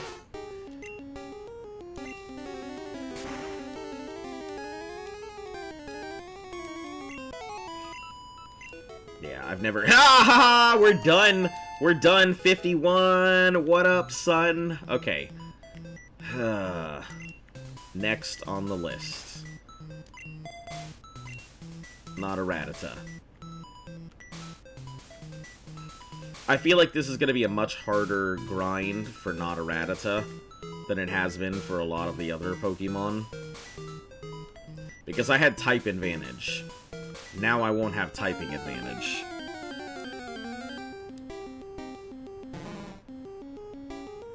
He used to be extremely dodgy. Hang out there anymore. I mean, That is a good thing. Not hanging out with people that can get you in trouble.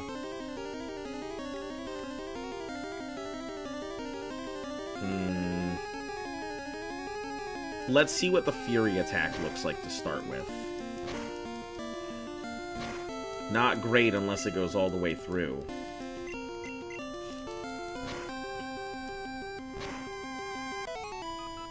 It's not the people, it's the places. And there's always going to be places like that in life. Fighting Koga? No. I'm actually through with Koga. We are complete with Koga. We've already done Sabrina and Blaine. I am grinding to get my Pokemon above the Horndrill level for Giovanni. Because he's got 2 Pokemon with Horndrill. And I'd just rather not risk it. So if I get everything above 51, then my Pokemon do not have to worry about getting knocked out.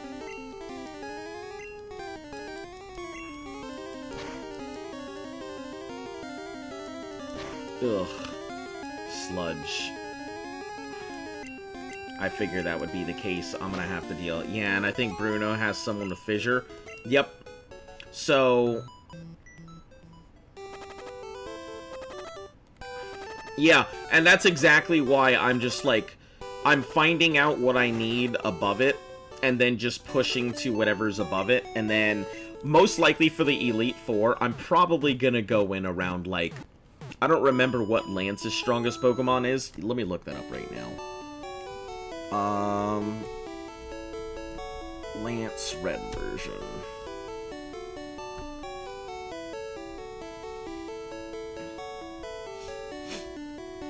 So, in Red version, his highest Pokemon is his Dragonite at level 62. You're at episode 766 of One Piece. I'm still back in Ennie's lobby. Maybe one day I'll get through it, but...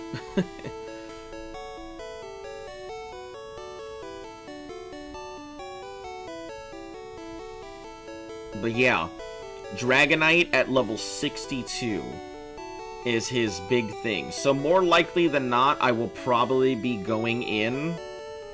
I'll probably be going in with Pokemon at level 70 plus.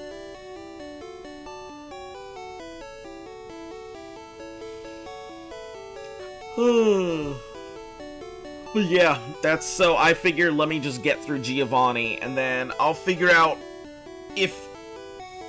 I hate to say it, but more likely than not, I'm probably going to be coming back here to grind, because Victory Road, Victory Cave, or whatever the fuck it's called, you know, too many self-destructs in there for me to feel comfortable doing anything in that game.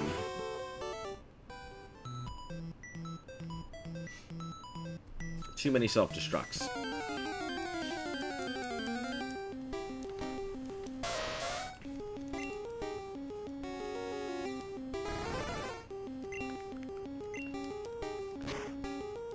I don't know what's going to be effective here, so I guess I'll just Drill Peck.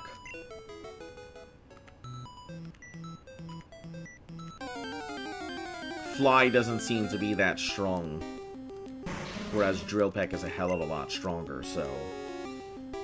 so Drill Peck will take those out in one go. Will it take this out in one go, though? Probably not. Nope.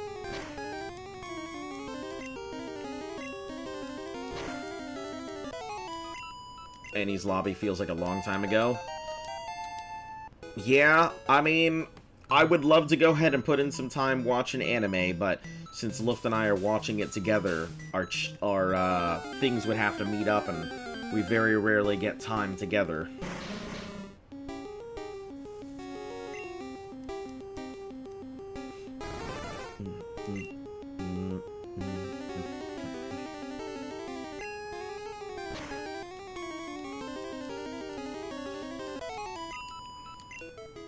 Alright, so sometimes Drill Peck is going to work, other times it is not.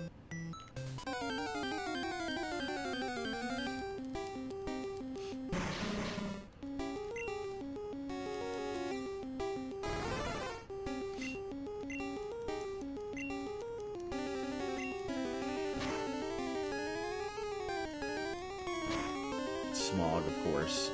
Poisoned, yep. Figured that was coming.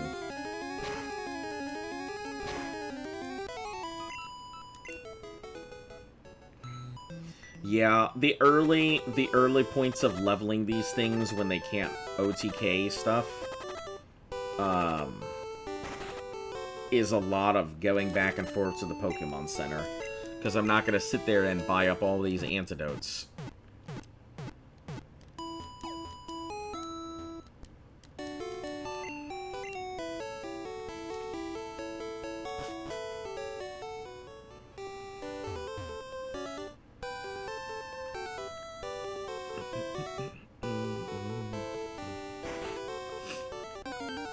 Oh shit, nice.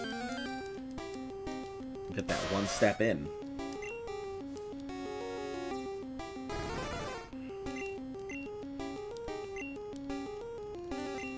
I'm gonna keep going for these flies because I need to figure out what's... Okay, so fly is efficient against the Ponytas. That's good to know.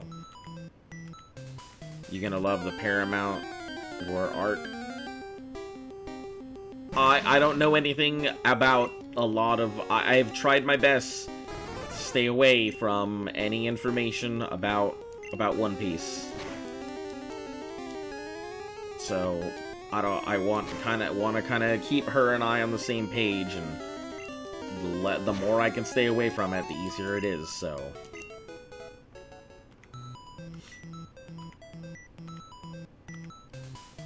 I'd love to talk One Piece, but I am at the point where you're way far ahead of me, so I can't really discuss anything.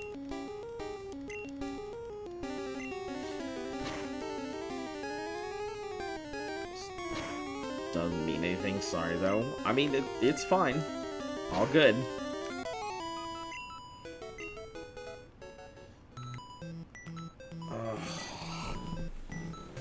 Goodness! This is such a long grind!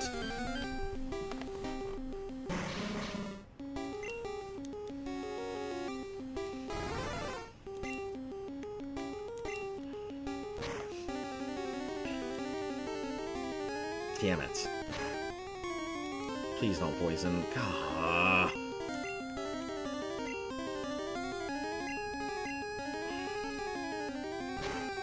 This kills so much of, like, my grind time whenever I've got to go ahead and go cure my poison.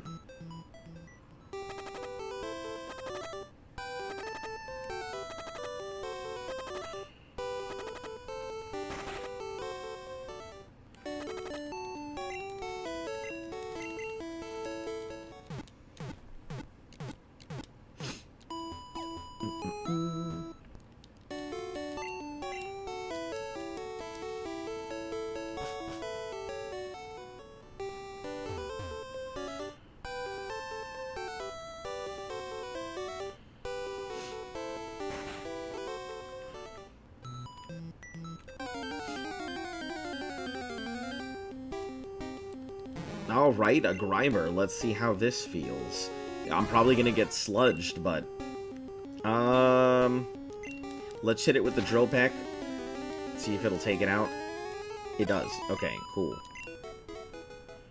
I mean, not very much XP, but what do I expect, right?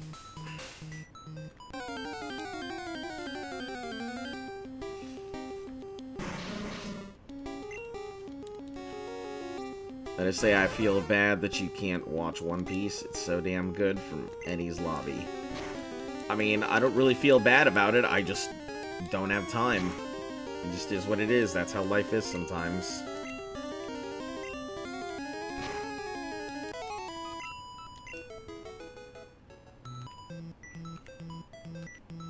It would be nice to have a little bit more free time, honestly, but there's not much time I can just cut out of my life anywhere. I'm either cutting out sleep, cutting out stream time, or cutting out time to get all my responsibilities and stuff done. So there's no real time to cut out. There it is, 9 more levels. This is going a lot faster than I think, did for the Lapras, probably because the Lapras we had to raise from level 15.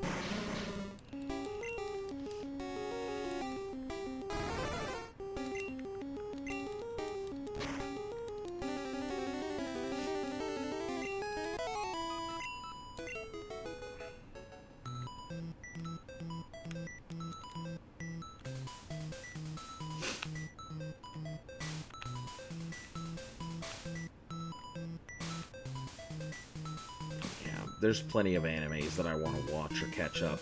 My watch list is pretty long. I've slowly been updating all the stuff that I've watched onto my anime list whenever I get the chance. So as I push through all of these things. And it's funny because I feel like I'm just paying for a service I'm not even using right now for a lot of things. Because I'm barely spending time watching any of the stuff that I'm paying for at this point.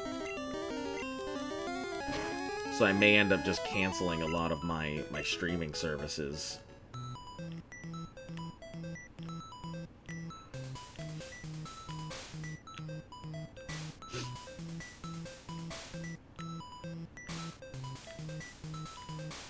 Like, my brother and I, he takes care of Disney Plus, so that's good. I take care of Hulu. My parents have that one. They take care of Apple Plus. The only streaming services you use are Prime Video, rarely, and Crunchyroll. Yeah, I pay for Crunchyroll. I actually pay for Crunchyroll, and Funimation, because I've realized that they do have very separate catalogs. Please don't be poisoned, son of a bitch.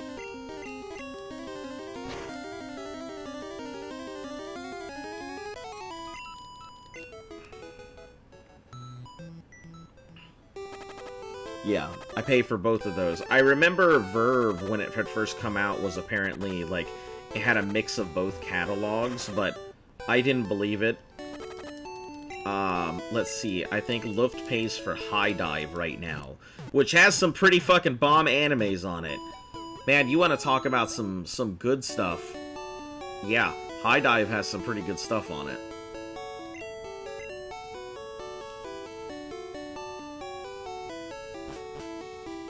But nowadays, it's gonna shut down eventually. Yeah, I mean, and if it shuts down, then I don't know if it will shut down. I mean, it's Crunchyroll now owns it, and then Crunchyroll is owned by Sony.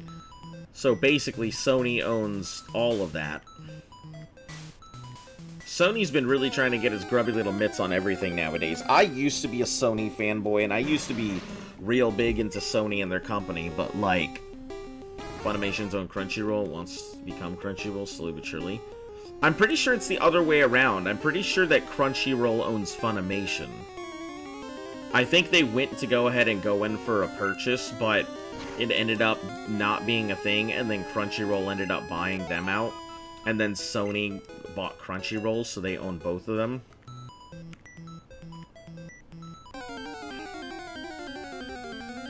Actually, you know what? There's an easy way to check this.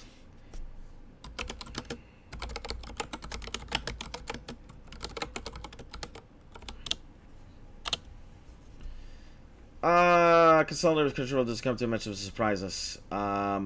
Let's see, much of a surprise. Last August, Sony, who also owns Funimation, completed its acquisition of Crunchyroll, planning to unite them under a single subscription.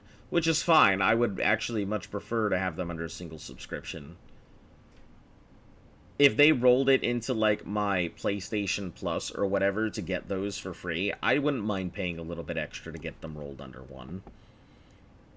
Yeah, but Funimation content is moving under Crunchyroll. I think we're losing a couple things here or there, which I think is pretty bad. Yeah. But anyway, yeah, so at the end of the day, it's Sony who owns it all anyway.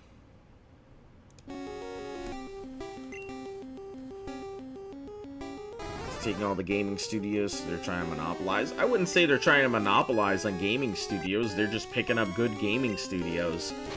I mean, Activision has been doing that shit for ages. Same with EA. And Activision and EA have been closing all this shit down. At least with Microsoft, I can see these gaming studios have a place to flourish, and possibly do better.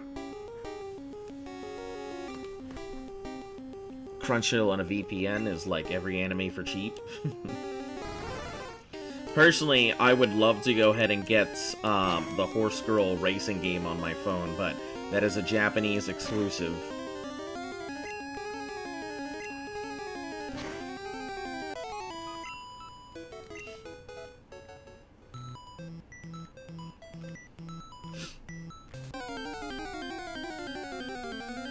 Hey, welcome back, Yo-Yo Wizard. How are you today? Yeah, that one. Uma Musume. You can only get it through the Japanese App Store. Because I've tried looking it up, and I cannot find it. Maybe I'm just crazy and just doing it wrong, but... yeah, it's considered a Japanese exclusive. But I would love to get that on my phone. That would be so cool, watching those horse races all the time. Yeah.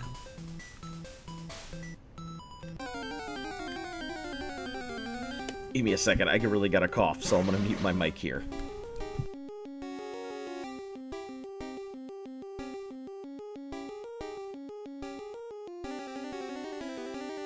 Okay.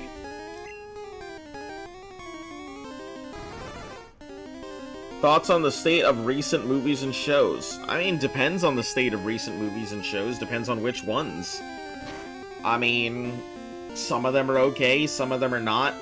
Like, I don't like the fact that all of these movies and shows are getting acquired by larger titles and then locked behind streaming services. I think that's pretty shitty. I think it's interesting. I think the game movie space is pretty interesting right now. The fact that FNAF has done so well means maybe we'll go ahead and see much better budget movie games, and maybe people will take it seriously from now on. The fact that Markiplier's Iron Lung is going to be coming out here also would be really interesting, and could go ahead and change the way that movie games are made. Maybe they'll see that and be like, whoa, what the fuck? Where did this come from? I don't know, like, I haven't seen anything that has really gotten my jimmies going in a while. If we're talking about stuff that I'm excited for like, shows, let's see, The Foundation on Apple Plus, I am extremely excited for. There's nothing on...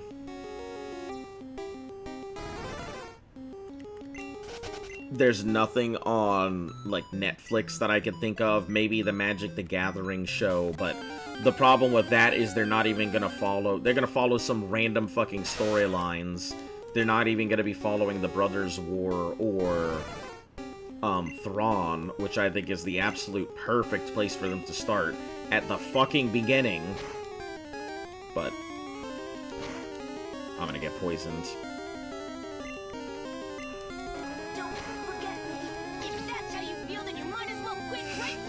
That's how I feel, I might as well quit, huh?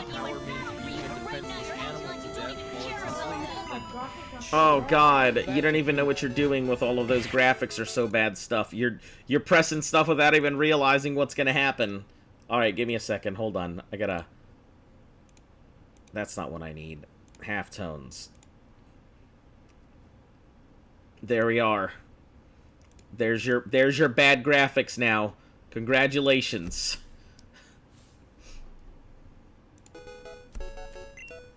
More just, what do you think about the larger corporations like Marvel Brothers and DC doing sequels? Trying to learn agility. We're not gonna use agility. No.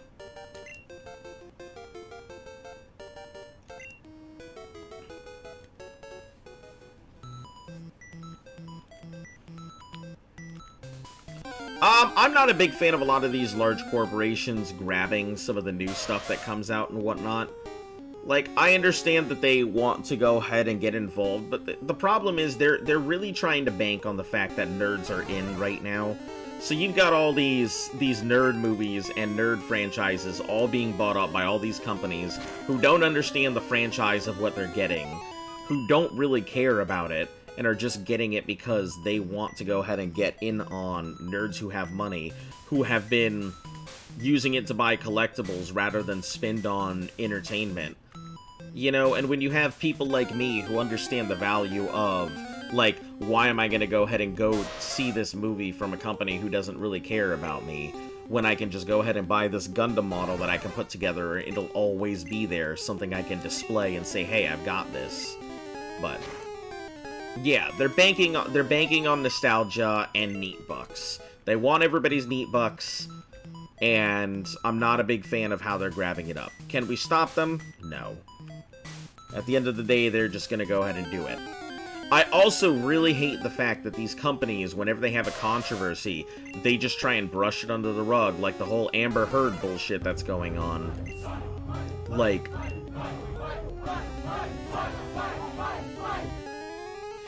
the whole Amber Heard bullshit that's going on. Like, you're telling me that you're gonna go ahead and say all this bullshit with Aquaman, right? You're gonna go ahead and still put her in the movie, despite everything that just happened. Then you're gonna go ahead and edit your trailers so she's literally in there for half a second, so that way you can say, oh, we did show her in the thing.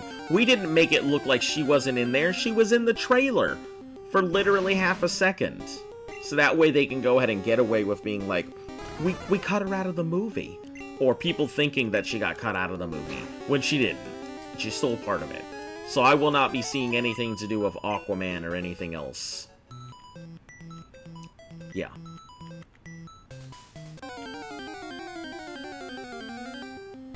What do you think Elder Scrolls 6 will look like with Starfield co-signed to relatively underwhelming? I'm a little worried. So, from what I understand, the Starfield's engine, the engine that was used for that, Johnny just wants to apologize to him for what they did, and only then he'd really rarely consider it. I don't really care. That celebrity drama, I mean, it is what it is. I think she's a shit person. I think he did dirty, and that's basically my opinion on it. So, let's see. Starfield's engine was designed to go ahead and be, I think, the new engine that they use going forward for all of their games. I don't think it is bad. I don't think the engine is terrible. I think whatever game Elder Scrolls 6 is going to be horrid. They said that they're using the same engine. They said they're using a lot of the same techniques. So we're going to have a broad open world with not as much handcrafted stuff, and they're going to let the system kind of come up with whatever it does. So we're going to have a lot of procedurally generated stuff, aside from the handcrafted cities and whatnot, and everything in between is going to have that Starfield feel to it. So, I don't have the highest of hopes for Elder Scrolls 6. I'm sure it will look pretty, but I don't know if it's going to be any good, just because they said that they're going to do a lot of the same stuff that they did with Starfield. And Starfield wasn't bad, but it felt empty. It felt empty in the same way that No Man's Sky felt. Which No Man's Sky was okay, but it also felt empty. You mean back in the Pirates of the Caribbean, by the way? I've never seen any of the films, so I can't really speak. I think the films are pretty good. Luft and I did a binge watch one day. I hope there isn't procedurally generated shit. There's going to be. You can't help it. It's the name of the game these days. I love when the devs actually care about the games they made. It's not so much even that anymore. It's not about whether the game devs care. You gotta keep in mind that most of these game development studios are now under the thumb of somebody else. So regardless of whether they care about it or not, they are going to go ahead and get dragged down because of a producer or whoever's funding their money, or somebody who wants to cut costs, or somebody who's saying you've got this deadline. There's always going to be something. What does this look like with the little tail wag and the angry eyebrow? Oh, man. Oh, that looks so ghostly when it doesn't have the thing and it's just like staring dead into space.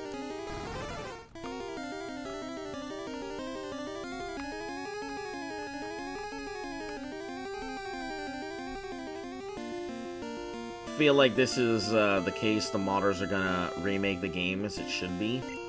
I mean, they're gonna do whatever they do regardless. Modders are gonna go ahead and touch the game regardless of whatever. That's just how it is all the time. Modders have a tendency to do whatever they feel like, so... I don't think it's bad. I don't think there's anything bad about it whatsoever. You know, and if Bethesda is one of the few companies that really embraces the modding team, though. We'll agree with what you said. Back in 2006, they made Oblivion really quickly. Yeah, but Oblivion also, they had to simplify a lot of stuff. I mean, Oblivion also, like, a lot of the Morrowind team, really, I don't know. I don't know. I don't want to talk out of my ass here, so I'm not going to go ahead and give you guys an excuse or defend anything, but I feel as though Oblivion is a hard case to go ahead and follow.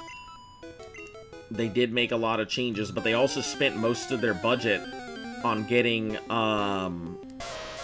what's his name? Patrick Stewart and Sean Bean. They pretty much spent all of their budget on those two, and that's why the game probably could have looked better, but it didn't. I mean, it was good for the day and time and all of that, but like, we gotta be honest with ourselves.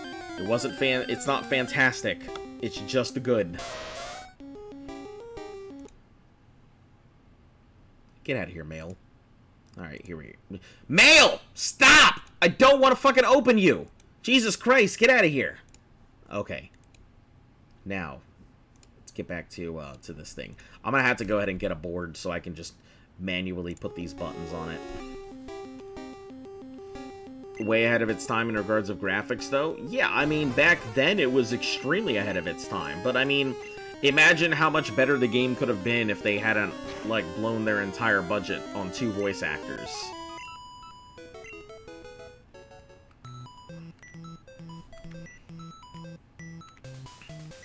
But, either way, I mean, I don't have the same nostalgia, like, fucking love goggles that a lot of people do for Elder Scrolls.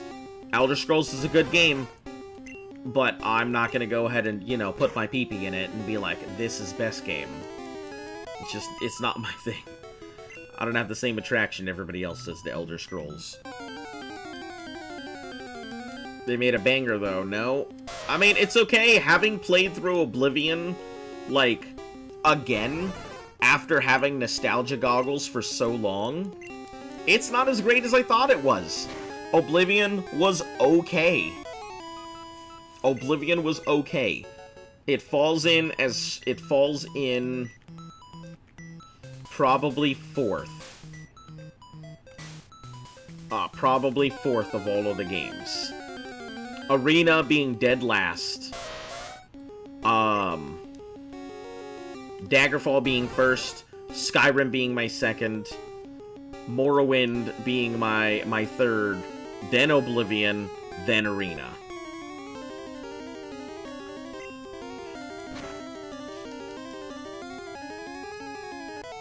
What's your first? Daggerfall. Daggerfall is going to be my first. I feel like it has the highest potential to be modded into the greatest game ever. I really enjoyed the vast open spaces, and although they felt extremely empty, just modding it could make those things feel fantastic. I liked the dungeon design, even though sometimes the dungeons were a little bit, you know, problematic. Yeah, overall, Daggerfall, the second one, is my favorite.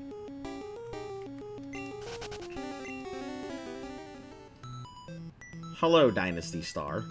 I will go ahead and start with the initial first 3 questions I ask everybody who pops up on Kick, because Kick has taught me that it just seems to be full of bots. Number 1, are you here to go ahead and sell me are you talking Bugthesda? Yeah, we're talking about Bugthesda. Alright, cool. You have not started off with the traditional sentences. You're free of the Inquisition. Welcome. Yeah, but we're talking about Bugthesda and Elder Scrolls. Number 1, it started off with what do I think of Elder Scrolls 6 having played through Starfield, since that's the engine they're going to be using. I don't think it's going to be that great. I'm sure it's going to look fantastic. I'm sure it's going to be wonderful. But the problem is that I think it is just not going to be what people are expecting. They're going to have some handcrafted locations the same way they did. They're going to leave it to know what the questions are, though. Are you here to sell me a service or here to go ahead and sell me followers? Are you here to go ahead and tell me how to improve my channel? And the third one doesn't really apply anymore, so you're good. But yeah. So yeah, Elder Scrolls, we're just talking about if it's gonna be good. I don't think 6 is gonna be all it's cracked up to be. I think people are gonna hype themselves out the wazoo. And then it's gonna come out, we're gonna have a lot of dead barren locations. The cities aren't gonna be as packed as they could be. Like, we need something like how Daggerfall's combat is so confusing. I don't think so, but then on the other hand, like, I didn't have a frame of reference when I started doing all of that. So it wasn't that confusing for me. Any Bethesda games are good. They only turn to be good by mods. I wouldn't say that. I'd say there are some decent, Bethesda games out there. I've never played a lot of stuff with mods, so for me, I tend to have a lot of opinions of how vanilla is. I know that the modding community is fantastic, and they really do a lot with the games, but keep in mind, and I think this is a testament to the company, if nothing else, you gotta give them this. I have a question for you, though, to ask, that I ask every streamer. Oh, here we go. What is it? I'm ready.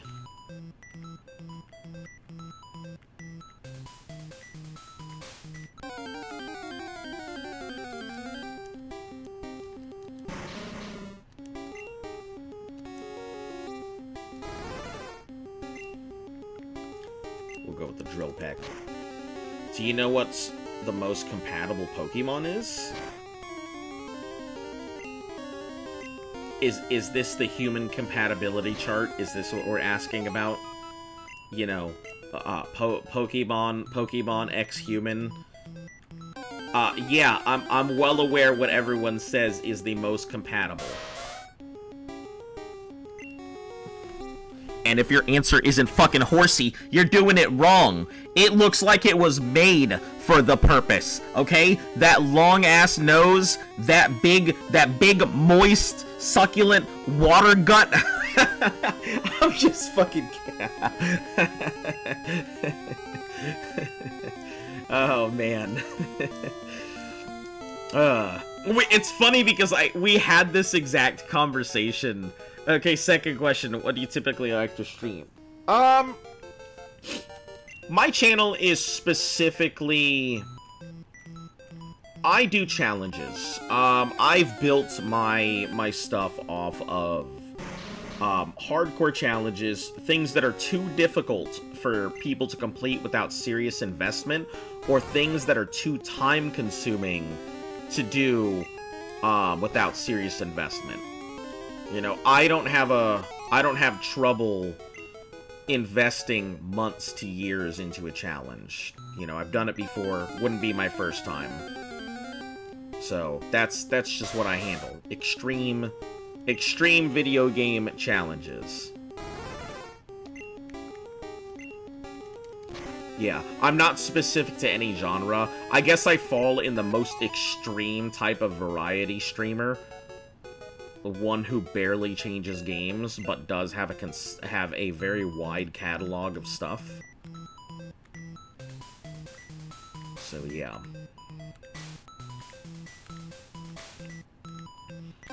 But yeah, this is my first ever Nuzlocke, so I'm kind of just at the whims and mercy of how I think I should play the game, rather than going with what other people would normally do. I'm sure there are more efficient ways to do stuff, but I have some challenges I've considered doing, but I play too many games for that. I don't stream, though. No, that's okay. I'm always big on, like, getting people into doing challenges. Like, we also talked about this earlier. The reason I do a lot of these challenges is because a lot of games that we play these days, it doesn't feel like they have the same love and emotion. We don't have the same investment. And I think it's because we've all gotten used to, we're either too damn good at the games, or we've gotten used to the games kind of hand-walking us through, giving us the power fantasy, making us always the star of everything constantly. We don't have the same struggles of worrying about our stuff just disappearing, or everything dying off on us. Or thinking that, hey, you know, we can't go ahead and do this because then we're gonna have to sacrifice stuff. I think that's kind of why the Soul series tends to be so successful. Aside from just having difficult content, it's also a game series that doesn't hand you things and really requires you to work for stuff. So when you get a thing, or you get an item, or you get a piece of armor, or you get a new skill, or whatever, the Soul series knows that you weren't just handed this thing. You had to crawl through the swamps of Dagobah to go ahead and get it. You had to go ahead and cross that stream of acidic poison to go ahead and get that thing. You had to fight your way through 3 mini-bosses and then go ahead and get this piece of material on the tip of a ledge, also while dodging birds that are attacking you from every angle. And I think that's kind of, that it gives a feeling of accomplishment. That's why these challenges, to me, are so important. Recently played a game called Hell Pie, and I was considering seeing if I can beat the game without any upgrades. Hell Pie? You know what? I can just look it up right now. There's no reason to just write it down. Hell Pie.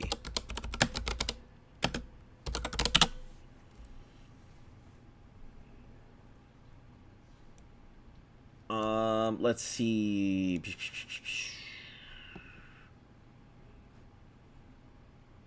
Chance of an ingredient to help himself. Huh. Is it a roguelike? It's a 3D platformer. Huh. Okay. Interesting.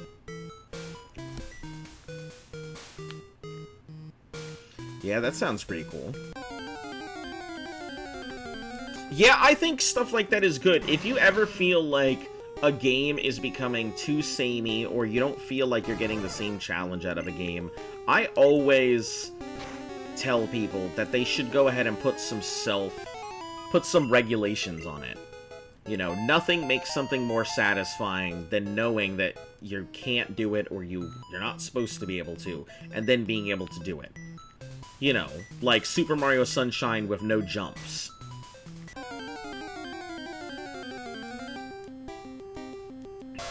Like, who would have thought that anybody could complete Super Mario Sunshine without hitting the jump button? Who would have thought it? No one. But it's been done. Like, crazy stuff like that really reinvents the games that we all played as kids.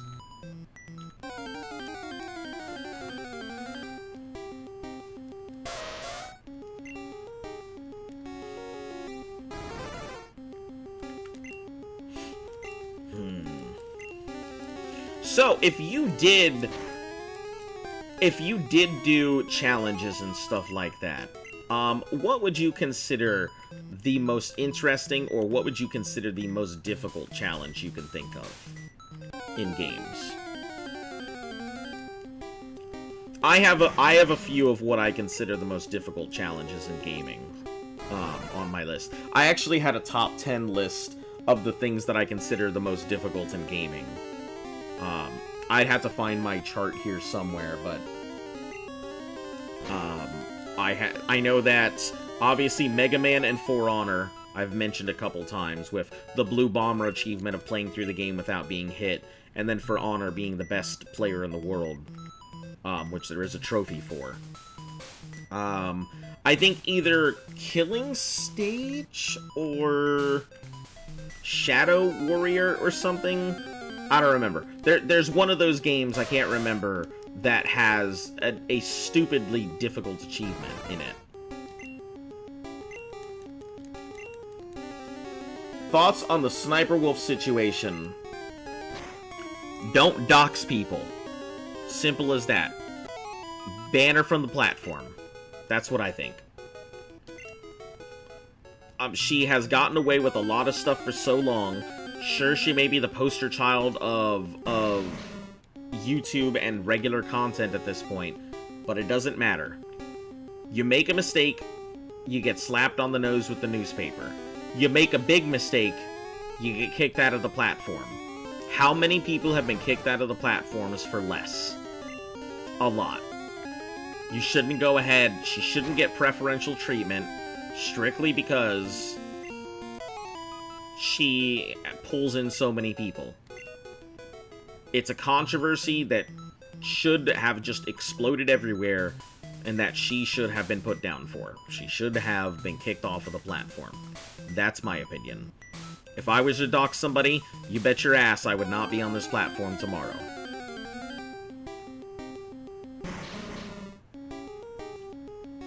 I would like to play Deskai without using the hospital. I have never played Deskai before. I've heard people mention it quite a few times. I've seen it on shelves many a time. But I have yet to play Deskai.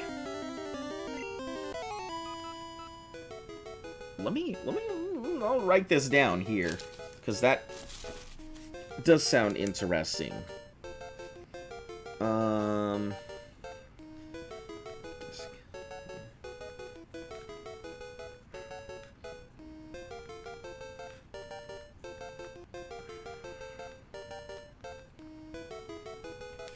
Interesting. I'll take a look. That looks like it might be fun. It's a series I haven't touched, so I don't know anything about it. I think knife-only runs are pretty cool for, like, Resident Evil. Tofu runs, as they used to be, because of the character that it came from. Let's see. I wouldn't consider them, like, the peak of gaming, but let me think. What is a...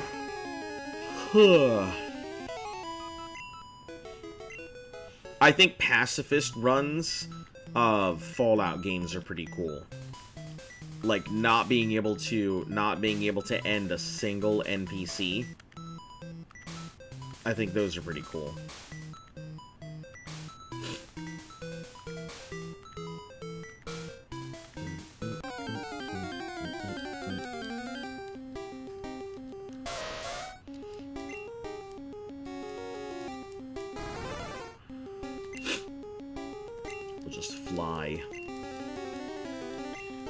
Did I get to play Ultra Kill? No, but I have looked it up. I've suggested it to a couple people. I know what it is now, and I have seen it, but I haven't had the chance to play it. Outside of me doing these streams, the only game that I've gotten to play is Luft and I have been trying to get through Phoenix Wright. And we're finally on the third game. It has taken us months and months because our schedules never line up. But that's about the only thing I've had the chance to play outside of what you see me streaming. I think it's pretty stupid they didn't mention how long they would demonetize. Yeah, they did it on purpose. They wanted to be vague. And you know damn well that it's gonna be a newspaper in comparison to what it should be.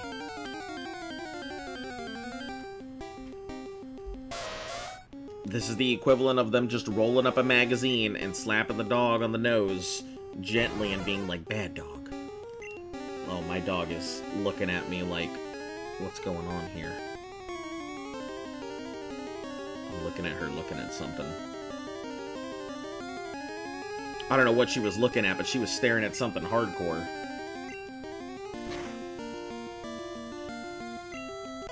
like the way a dog watches a bug.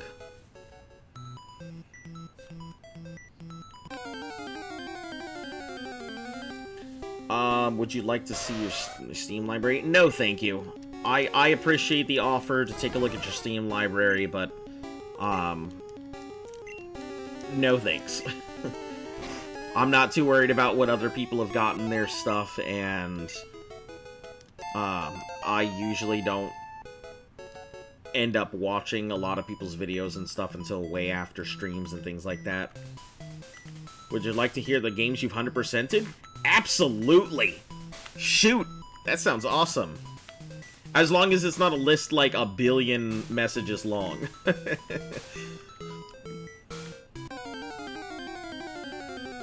I think they're doing a punch-only run in Ultra Kill would be interesting. Alright.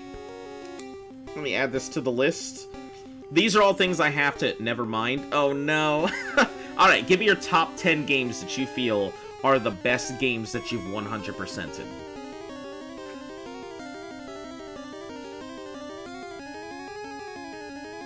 You know, talking about 100%ing some shit, did you guys see, like, let me write this, I'll write this Ultra Kill down in just a second. Did you guys see the guy in Final Fantasy, I think it's 14 is the online one, or Final Fantasy Realm Reborn, whatever they call it, who finished every achievement in the game that it has to offer right now. All 2,000-something odd achievements. He's the first ever player to do it.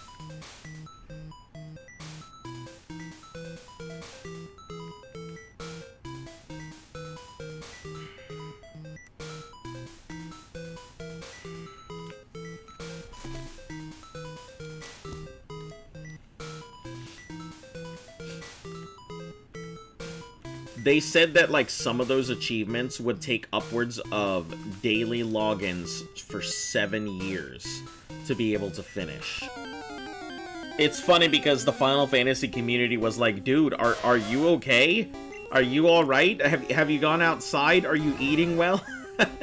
I guess the community was so concerned over seeing somebody finally finish these achievements that they were just like, there's no way. There's anybody's done this without, like, literally living on a shit bucket. Alright, 47.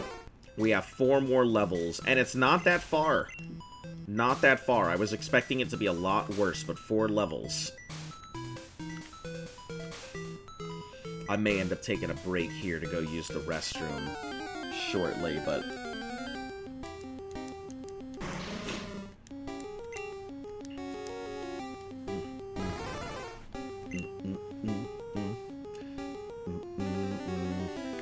Alright, drill pack, that'll work.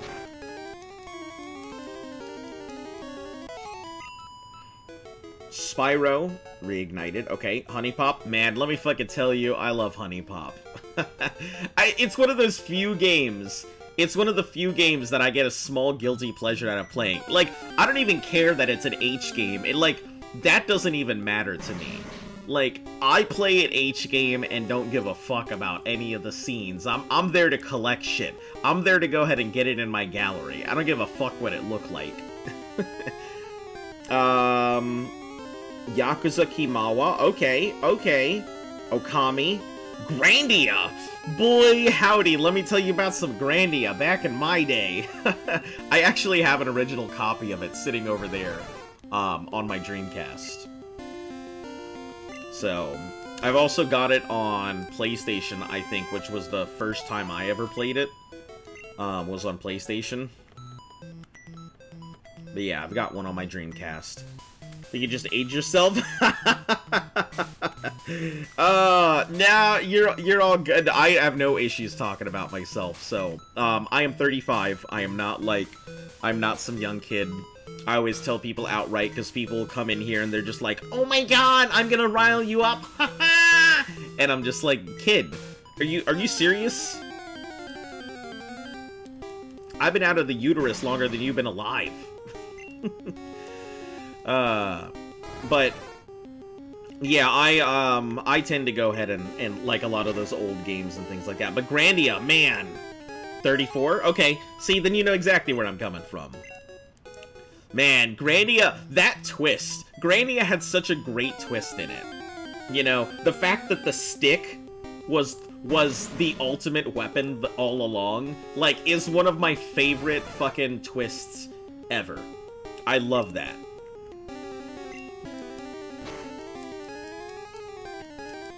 Yeah. And Shenron Kagura. Okay, yep, versus. Gotcha, gotcha. Oh, what time did I take you out? Go wait by the door.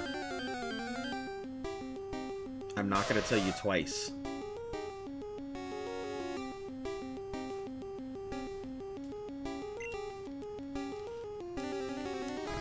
Yeah, I'll probably have to take a break here soon to go ahead and take my dog out and everything.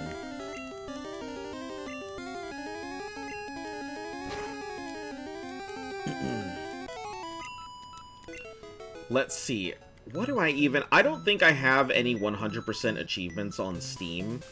But I do have just some obnoxiously large hours in some games from way back when. Not even on Steam. Do you like puzzle games? I cannot stand puzzle games. The only game that I think I have been able to put up with is Honey Pot, but I hate puzzle games with a passion.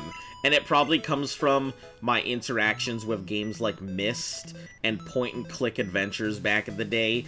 Puzzles and no. I would rather let a chicken peck me in the dick than play a puzzle game most of the time. So I was right not to recommend Zero Escape. Listen, if there is a thing you think is challenging, I like to put it this way. Just because I don't like tomatoes doesn't mean I won't eat a tomato. So just because I don't like a game or don't like the genre doesn't mean I'm not willing to go ahead and play it if there is a good enough challenge associated with it. So I am A-okay with some recommendations like that. Even if it's stuff I wouldn't normally approach.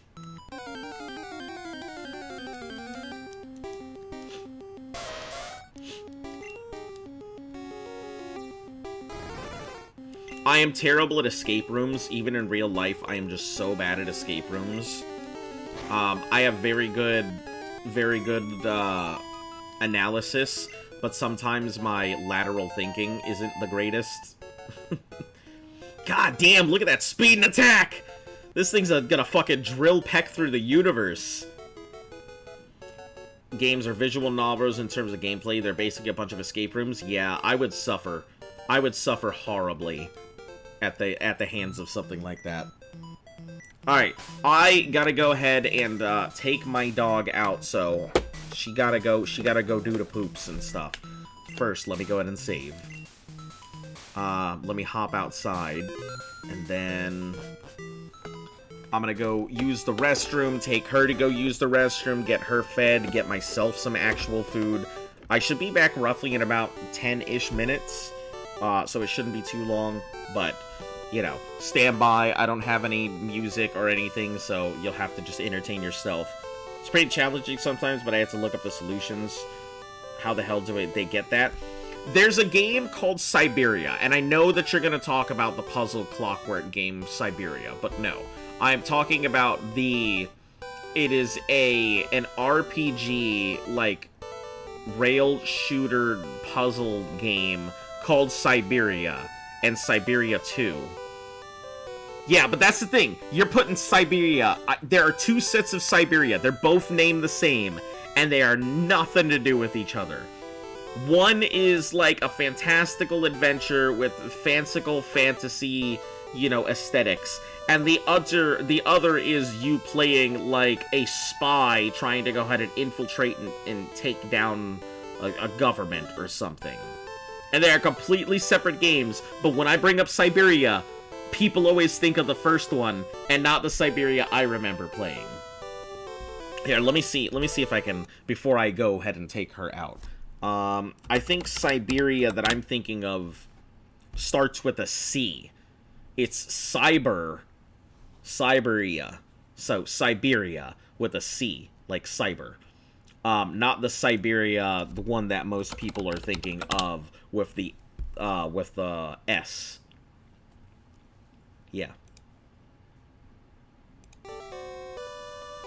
I always had to explain this one because most people have never heard of the other Siberia, but they've heard of the first one, or they've heard of the second one and have never heard of the first. So most of the time when I say Siberia, it's gotta come with the explanation. Anyway, let me go take my dog out. I will be back momentarily. Stand by for about 10-ish minutes. I'll be right back, guys.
Alright, I am back.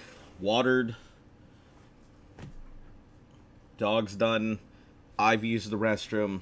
We should be good to go for a while. Alright. Back onto the grind. Let me see. Do I need to go to the center yet? Fly and 10 drill pecks. We're fine. Just want to step outside there.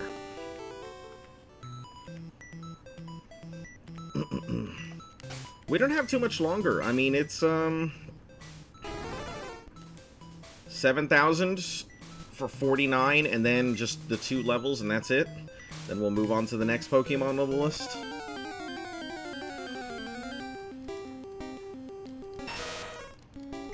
I mean, we are kind of in the grand training arc right now.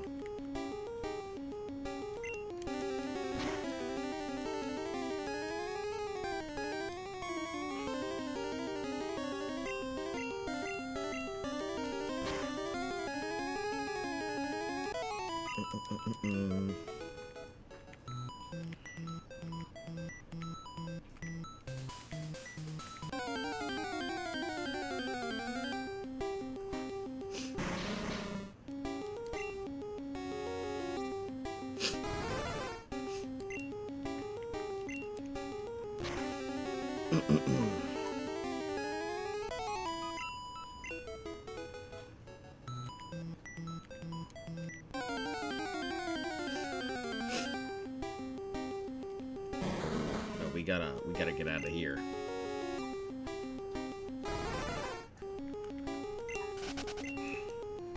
I don't fuck with them Weezings. Self-destruct is not worth it.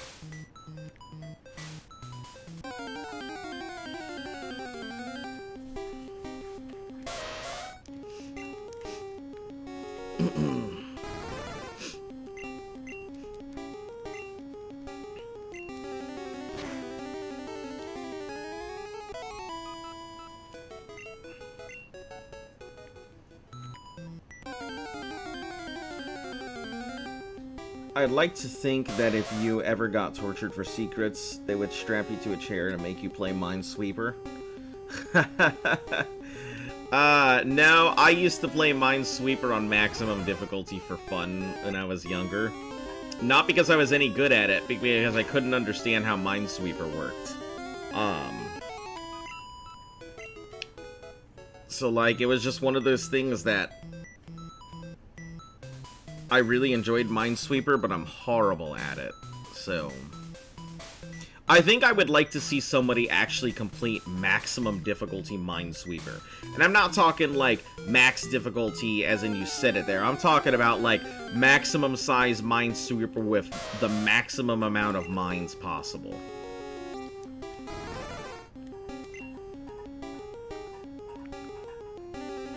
Simral, if you lick the bowl any harder, you're gonna eat it.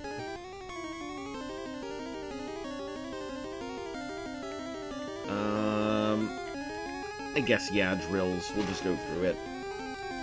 No, if you were to torture me for secrets, I mean, it would probably have to be, like, physical pain.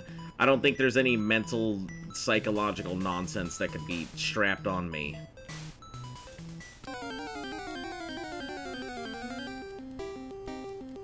But physical pain would probably be the way to get information out of me.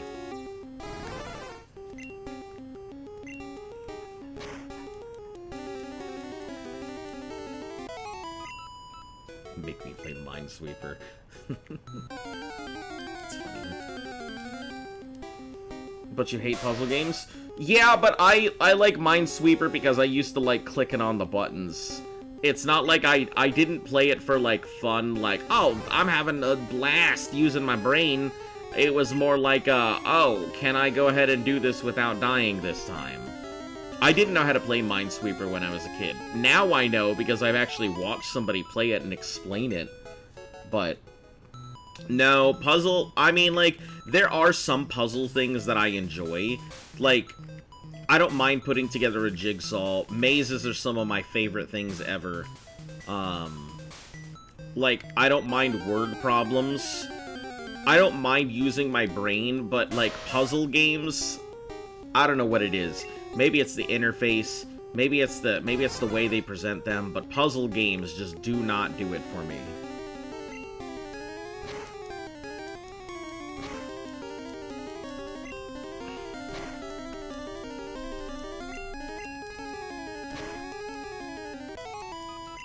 I think Minesweeper's cool, not necessarily because, like I said, not because I like playing Minesweeper, but...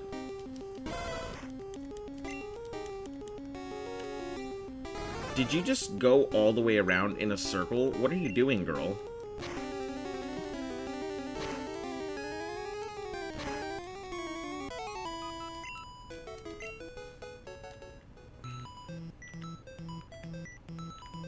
I guess Fury Attack actually has a point now. As long as it hits more than 3 times. More than 2 times. So 3 plus. It's useful. Other than that, it isn't.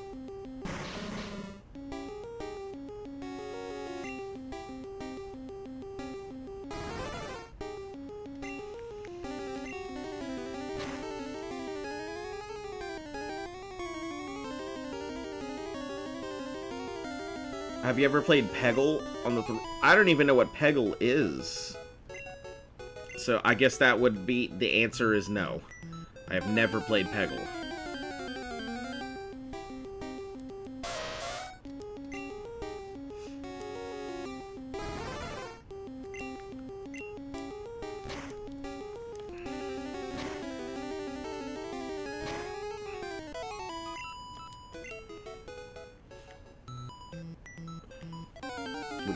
We can now save the drill pecs for something a little more problematic. If I can keep the Fury attacks to the fire types now. Oh, okay. Guess I'll just miss. And get burned.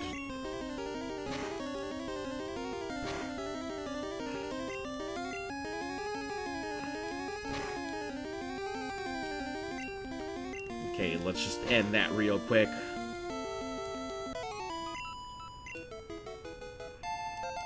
$49. 2 more levels.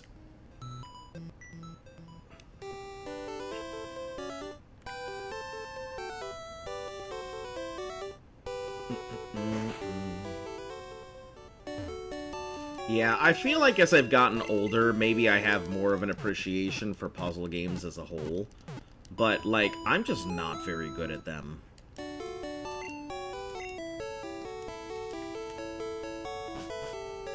It's kind of the same reason why, although I think jigsaw puzzles are okay, I'm not a fan of jigsaw puzzles. That's like, it's not the kind of puzzle that I'm interested in. It just makes my brain want to just splash itself against the nearest wall.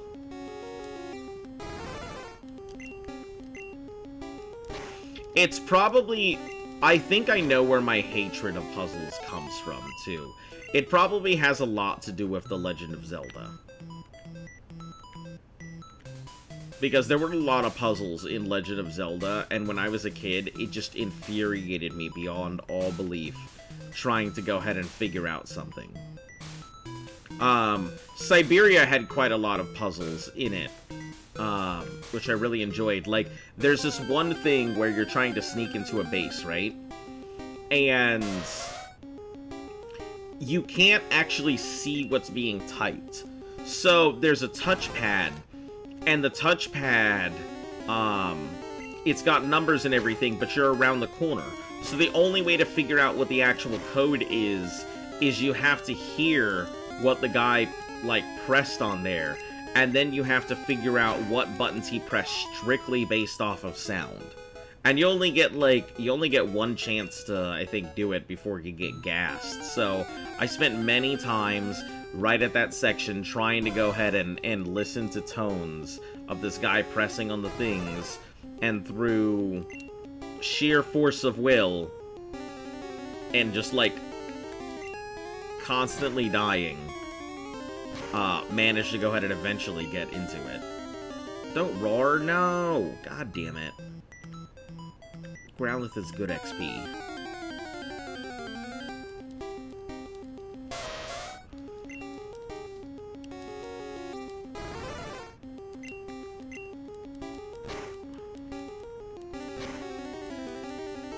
Come on. Why do you do this? Give it him 3 hits instead of that 2 hit.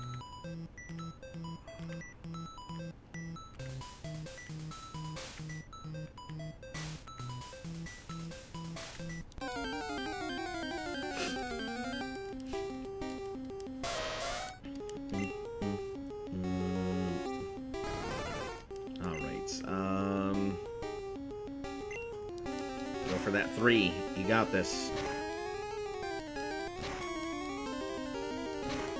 I guess I needed that 4, so thanks for being a little extra, not a Rattata.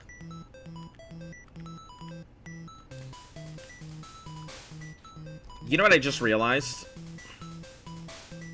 I feel like some of my streams are like stuck on... I feel like the ID claims that are being hit with them are actually stopping some of the views from coming through. And I'm wondering if that's the reason the channel seems to be seeing a lot more traction, but it's not affecting any of my statistics. Drill Peck.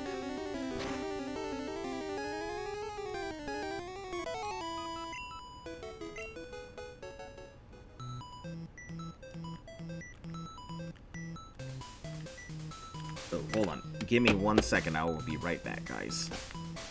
I just gotta check something.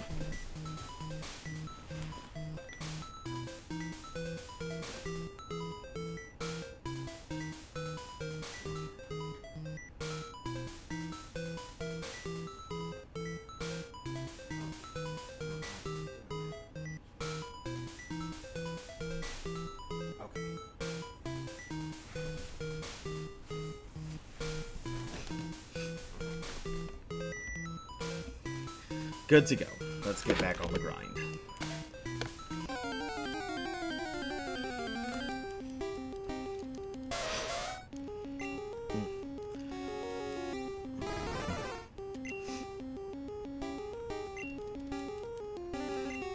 Or okay, I can just do that too, I guess. Missed twice in a row, sure, that's fine.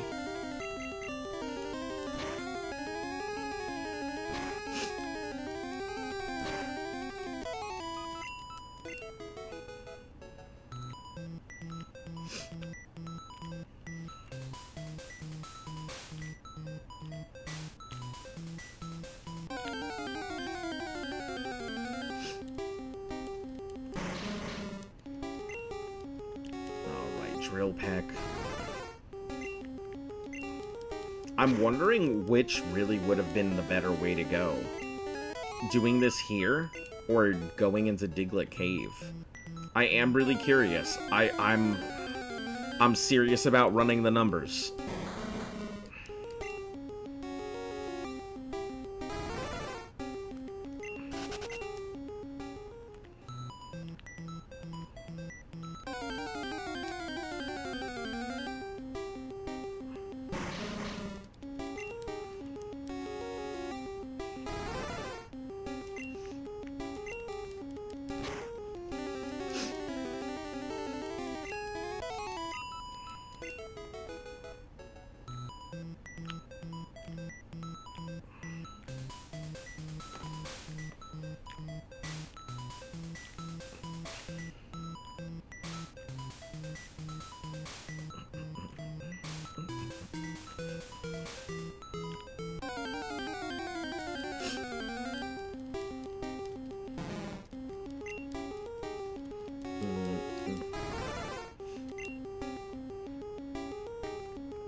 I'm gonna go with Fly. I think Fly will take it out.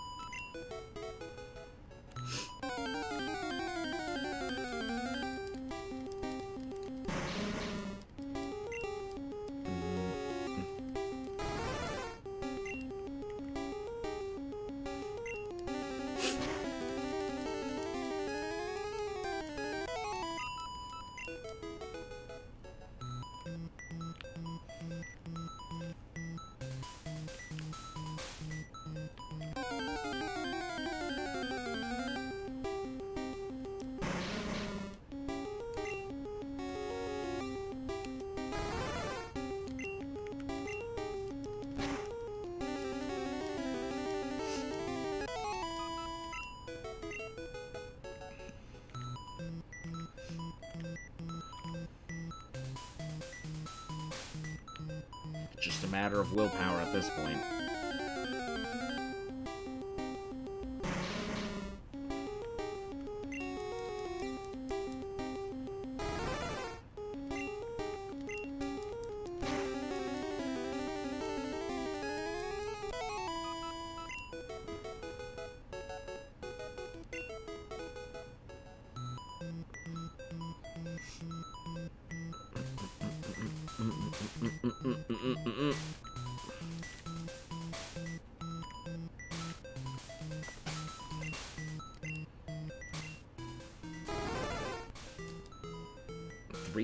So any fight should get this to level, and then we have the next level, and then we're good. It's outside of range.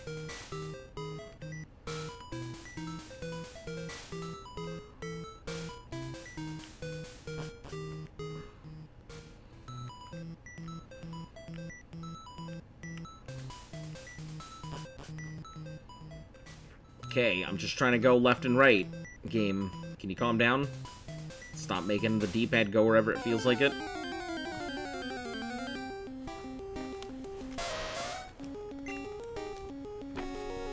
It's a good thing I've got all these nuts to keep me company.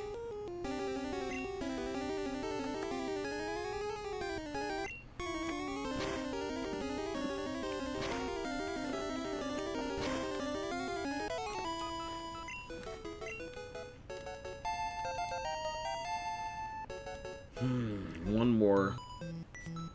Does Firo learn anything else? I don't think so.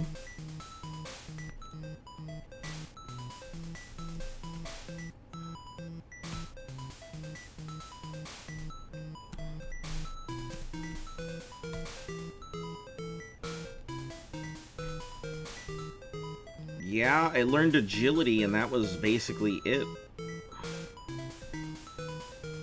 And, I mean, this thing's already fast as fuck. I mean, it doesn't really need any more, so. Yeah, from here it's just pure levels.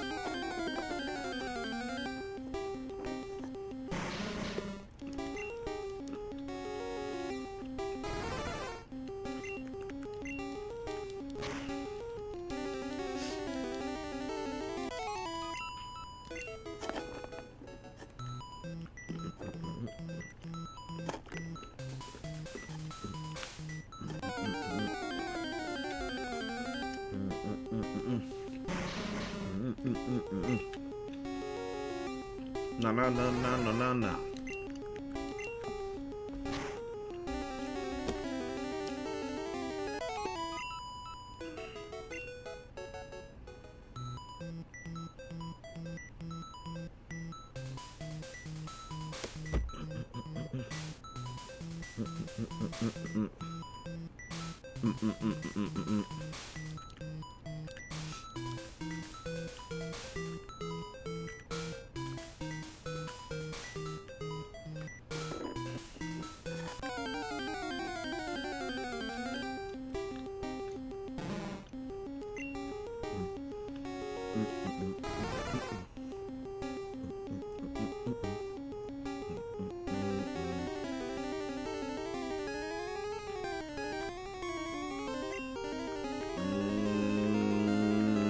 Fly, right.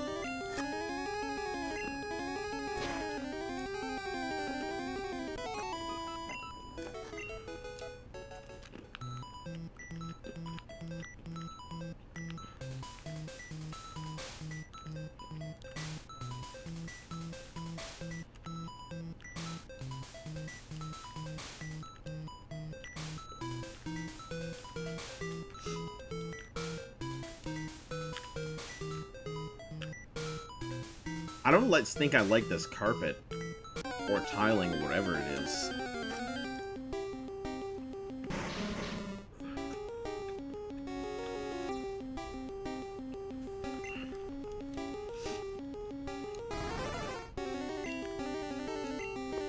Drill pack, push through it. Should take care of most everything. I think drill pack can take care of everything, but we're just going to try and conserve the amount of drill packs I use.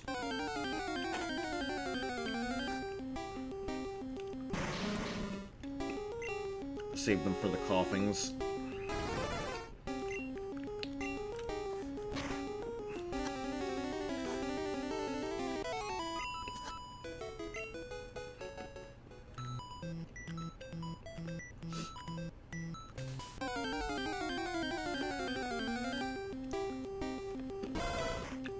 Good old Growly.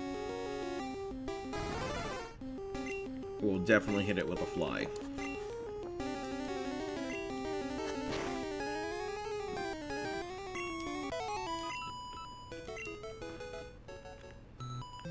I guess it's not good XP. The Ponyta seemed to be the best XP. Outside of the a couple evolved Pokemon here or there.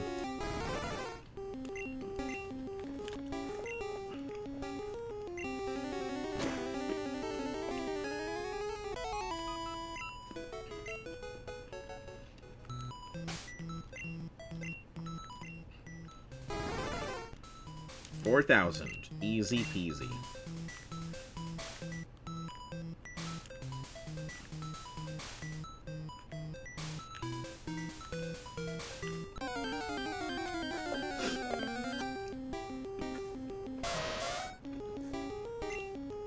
Ponyta.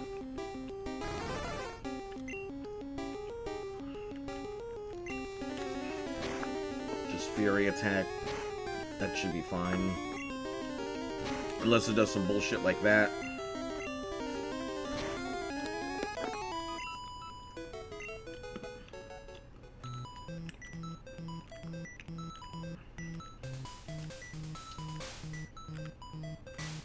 Okay, so about 34.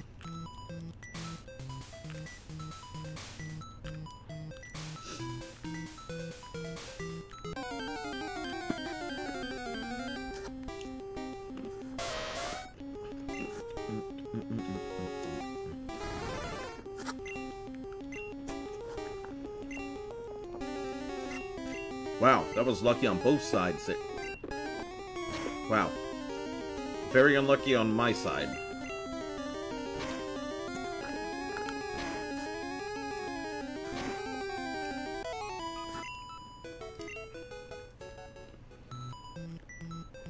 Should be about 28.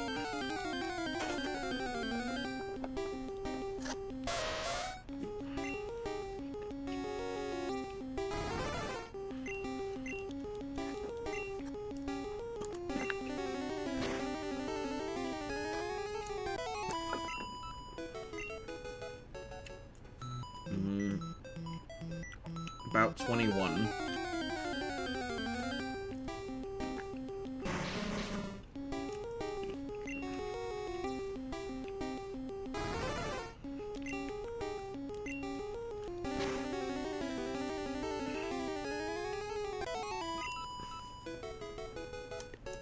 Mm, 17.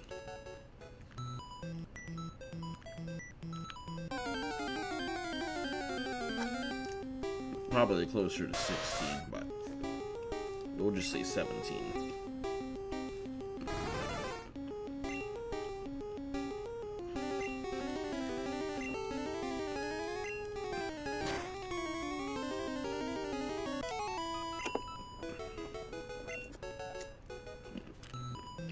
Okay, about 10,000, so probably 2 to 3 more Pokemon battles should take it up.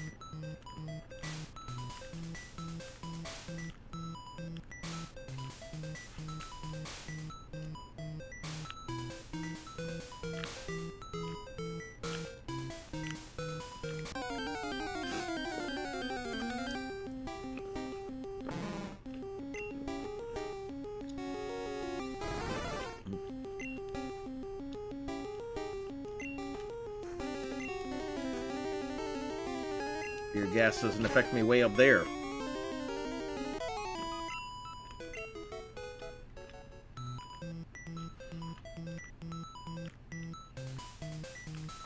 Depending. I could get the last level I need right now. Or it might be another thing. Nope.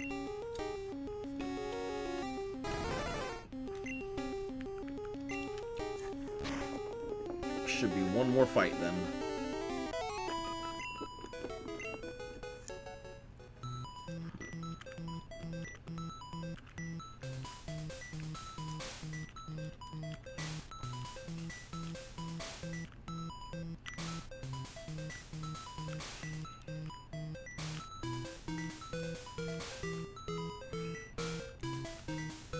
Come on, Pokemon. What the heck?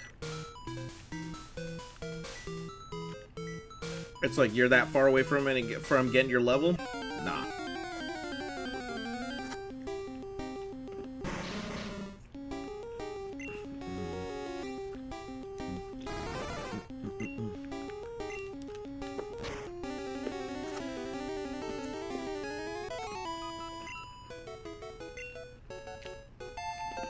$51. Solid.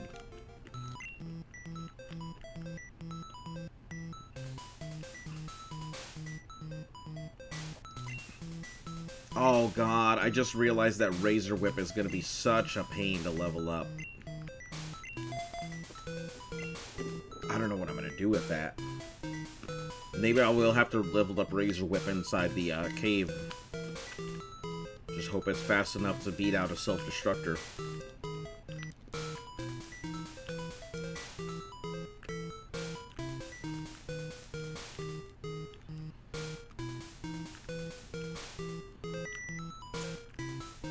Because that Ember is pretty...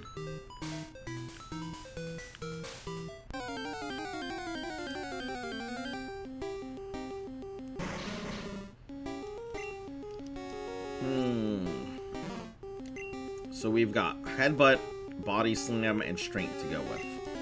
We'll just go with good old Body Slam here. What are your stats looking like? 1,000 something. You'll have your next level in no time.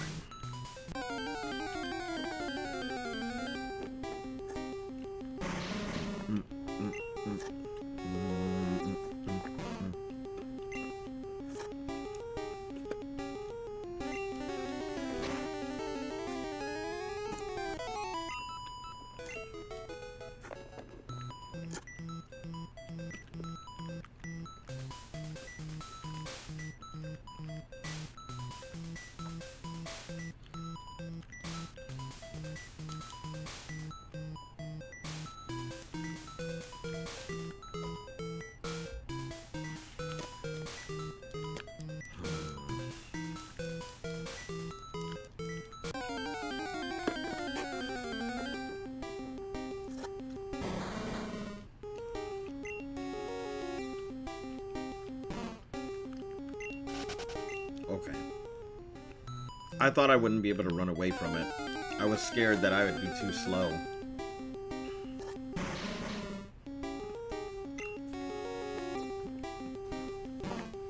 Alright, that's about enough nuts.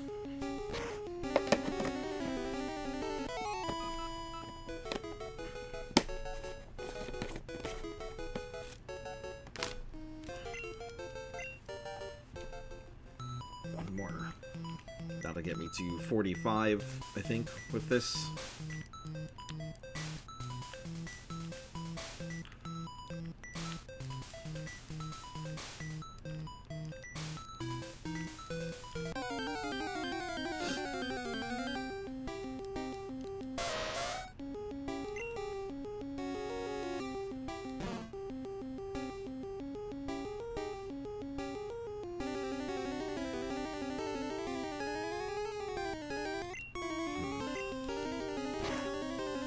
Sorry, I'm just running through numbers in my head here, and I just kind of spaced out there for a moment.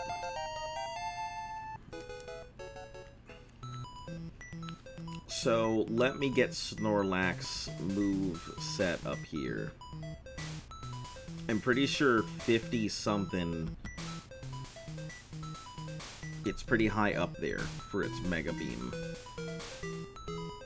Or its Hyper Beam.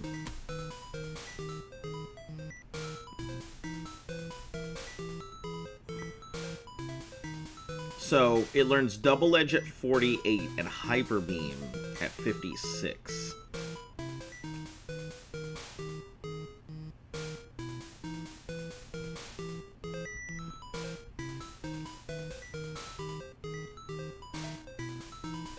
%30 chance to cause a target to flinch if the target has not yet moved.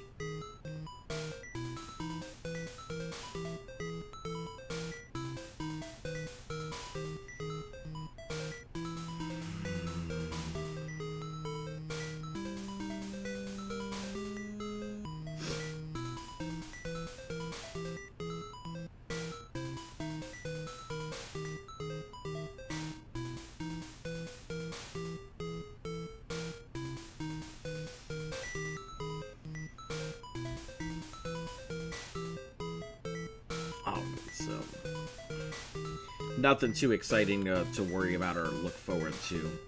Just levels.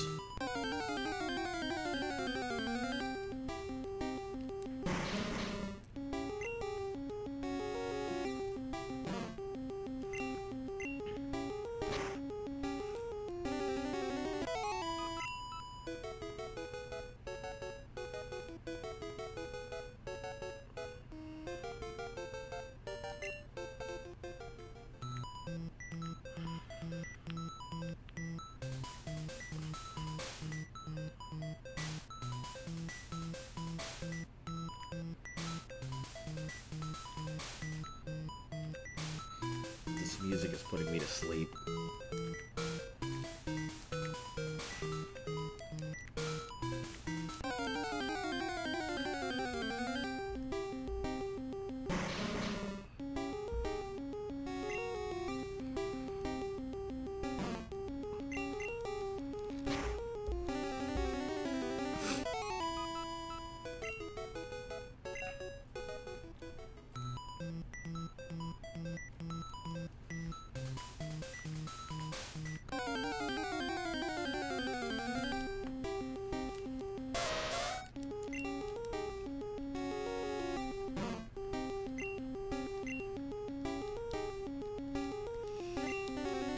My speed is just so slow.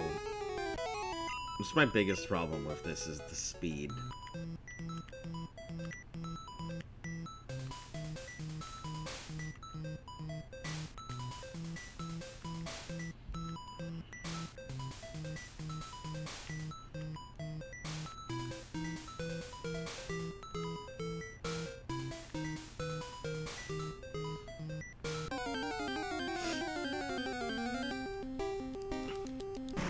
Finally. Jesus.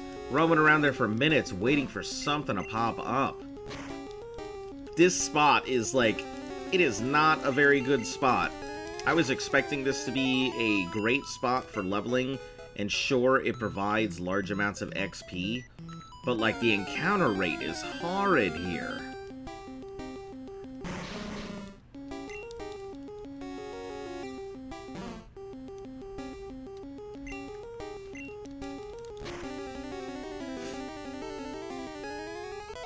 I guess we'll just straighten the coughings and headbutt everything else.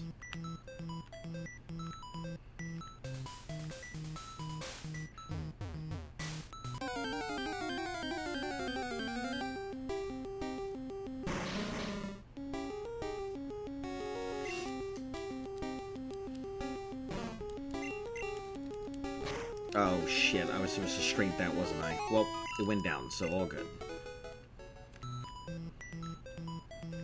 All's well that ends appropriately.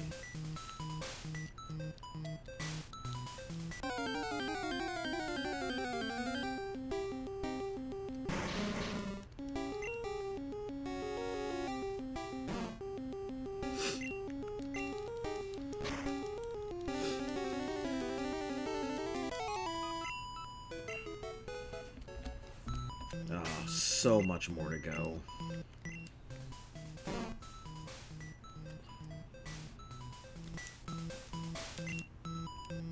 The good news, I guess, just 6, 7 more levels.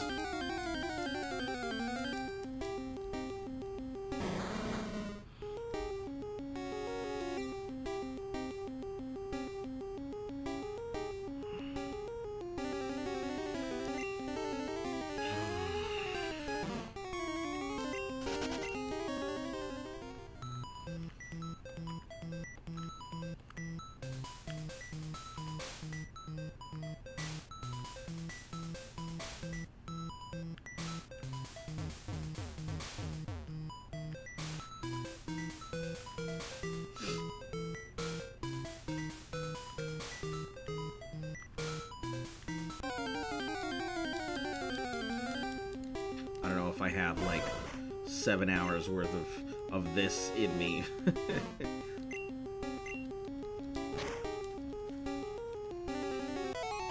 just gotta go get something to drink and I'll be fine.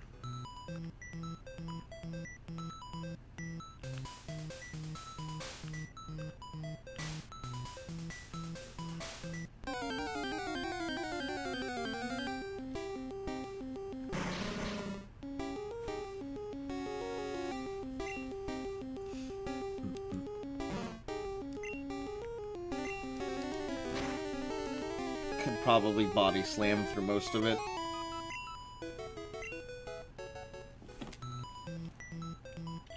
I feel like body slam's damage really should be based on how much weight your Pokemon has, getting extra bonuses if they're larger.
Hey, look at that Growlithe.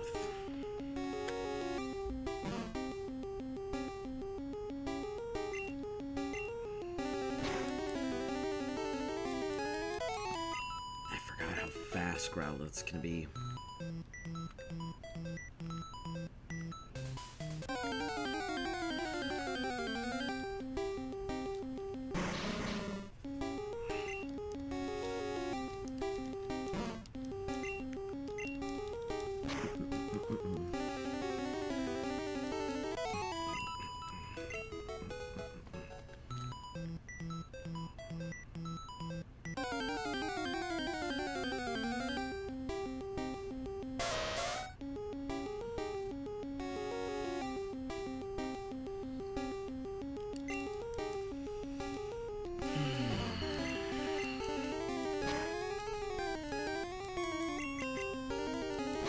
Oh, I didn't know Stomp could flinch.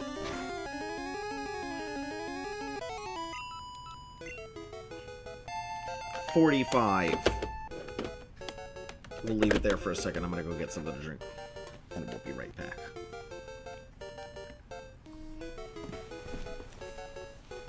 $121 is not bad. That's speed, though. I have to feed him some carbos.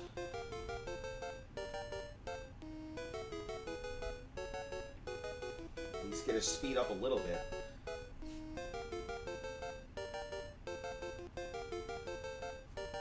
I think 2 ought to do the trick and at least bring him into line. I'm not even near my computer, but somehow it's still trying to track my head.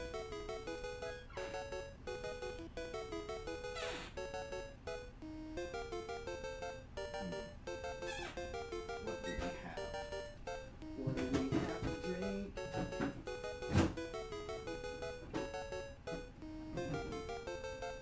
Oh, we've got some gorgeous pineapple stuff. We've also got this cranberry deliciousness. I guess I'll try this cranberry stuff.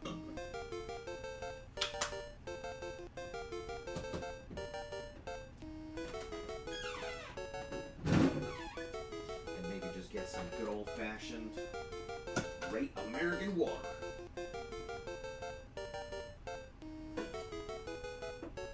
Got my cup here, so. Oh, hold on. We need to use that. Got my water jug.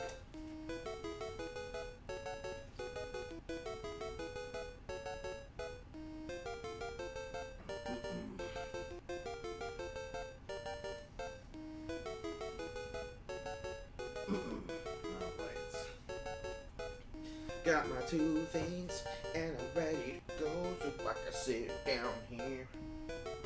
Give it the headbutt. Hit that Pokemon where it really hurts. Make him sit down and go. Bart! Alright, people in the hallway probably think I'm fucking dumb for making noises and dumb stuff like this.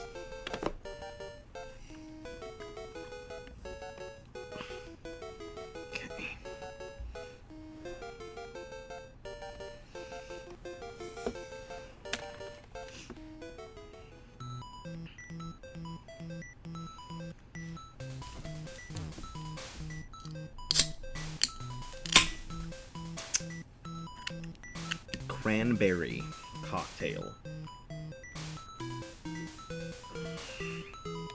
That's a strong cranberry taste. Definitely the cranberry. Get your cran from a place down under. Go hit it with the headbutt thunder.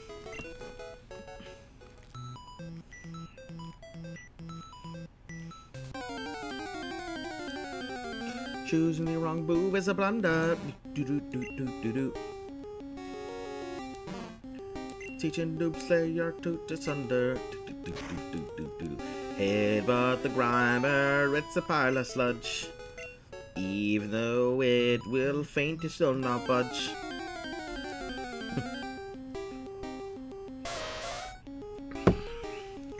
Alright, from here I guess it's body slams and then strengths.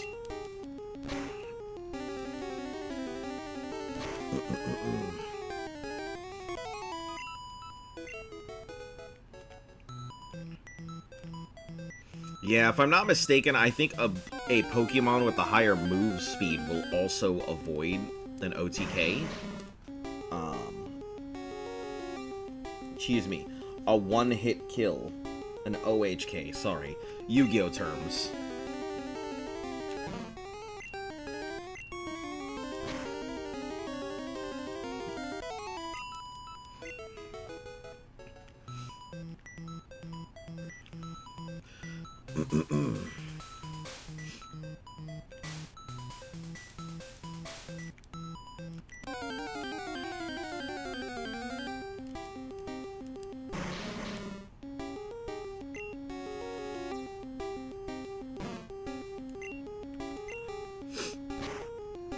Give it the old body slam.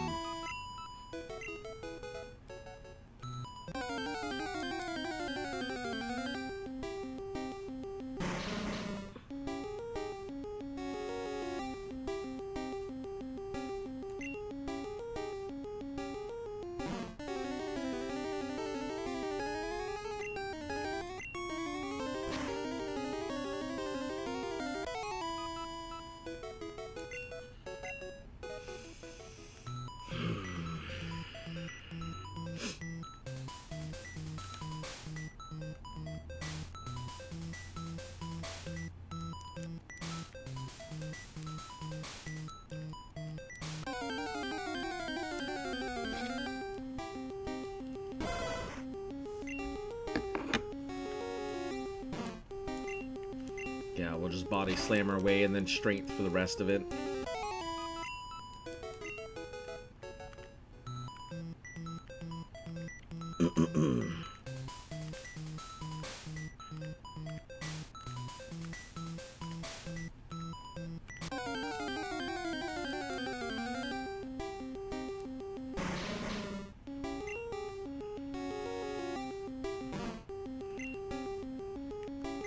It would be nice if there was a Pokemon that had moves that could cure other Pokemon's, like, status effects. I don't know if that's a thing.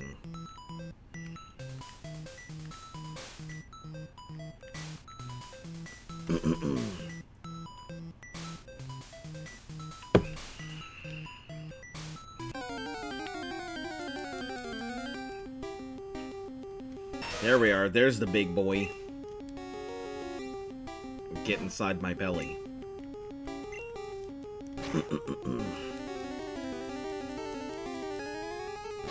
It's probably gonna poison me.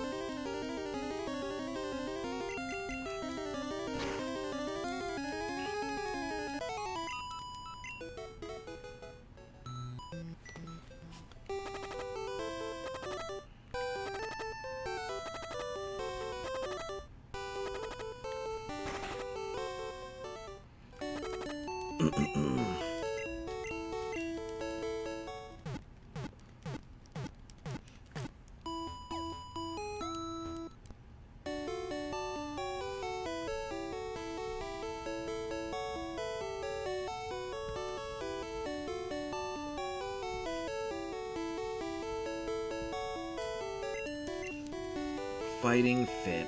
Alright. Well, how about I go ahead and fit D's nuts. Nah, D's nuts is in the box, so couldn't fit in my team even if he wanted.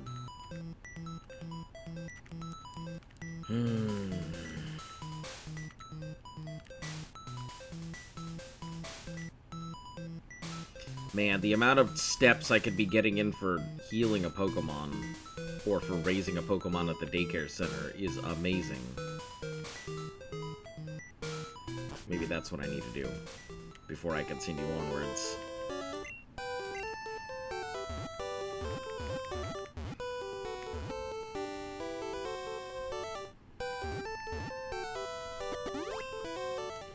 Yeah, we'll just throw therapy in there. That's not where I want to go. I don't want to go to Celadon. I'm trying to go to Cerulean.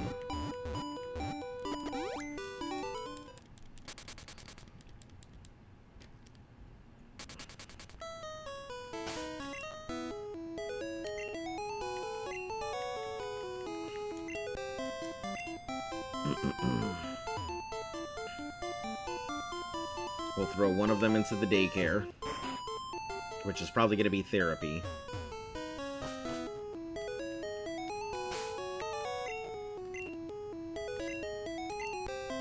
So yeah, it's a good question. Motherfuck! I hate Cerulean. I hate the setup of this damn town. I remember going down that path so many times as a kid and accidentally jumping on the wrong one.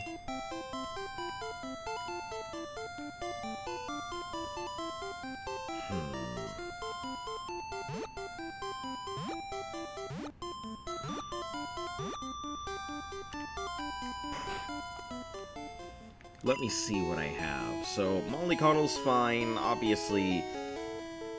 Razor Whip. Wall Street. Therapy is gonna need the most, so yeah, I think therapy is gonna be our big go-to.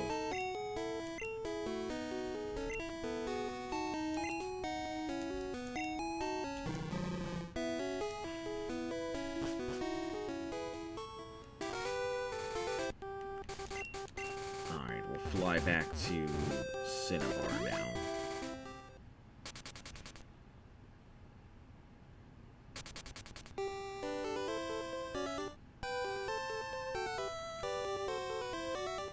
That way we don't have to go through the same trouble, or at least if we do, therapy will have some levels before we get it back.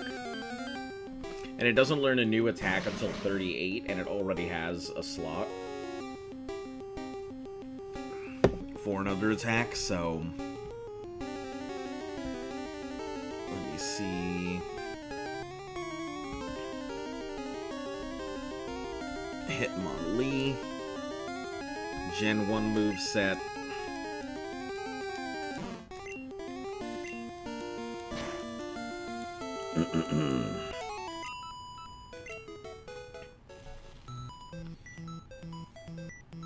So 38 is jump kick, and then 43 is focus energy and high jump kick. So as long as we get it back before level 43, we're fine.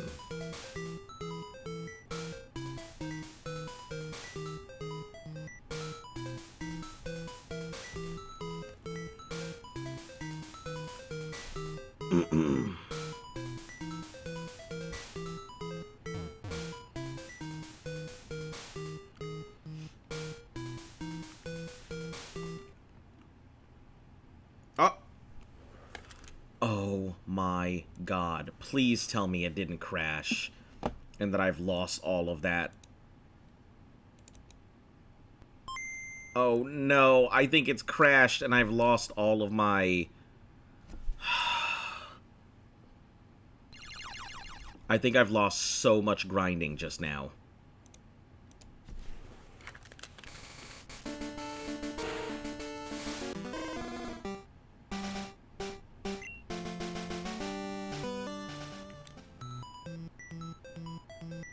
Fuck! Ah! I've lost so much grinding. God damn it. Okay. I guess that tells me... I guess I learned a lesson. Jesus, god damn it. That's a good half an hour plus worth of grinding that just lost.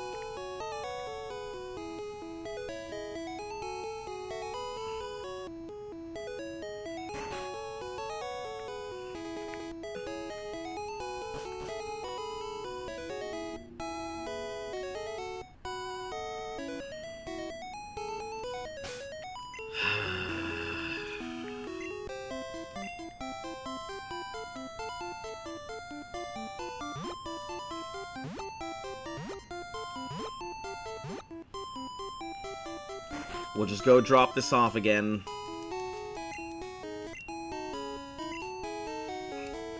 Hold on. Maybe there's a...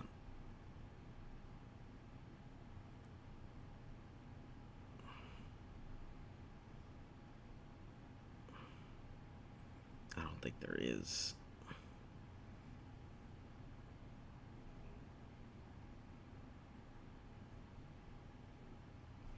No, there isn't.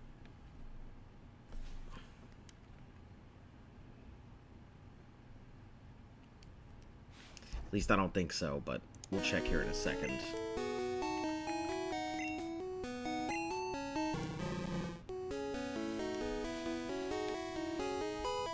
Before I go saving, I'm gonna try this, because the worst that could happen is it doesn't work, so... Oh, welp.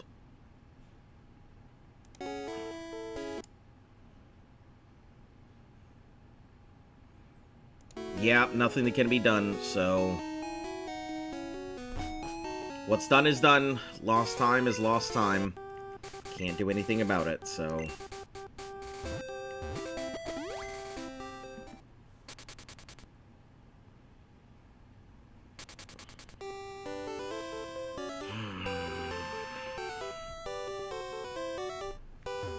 Alright, I thought I could possibly solve some of my problem, but... Nope. I'm probably not going to be using my bird, so... I guess I wouldn't worry too much about not a Rattata. Though, Noob Destroyer. Yeah. That's going to be one of the big ones there.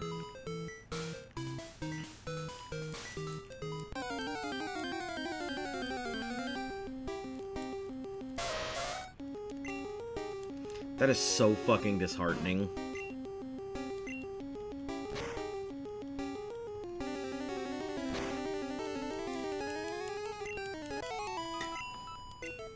I should know better, though. To never expect everything to go the way it should.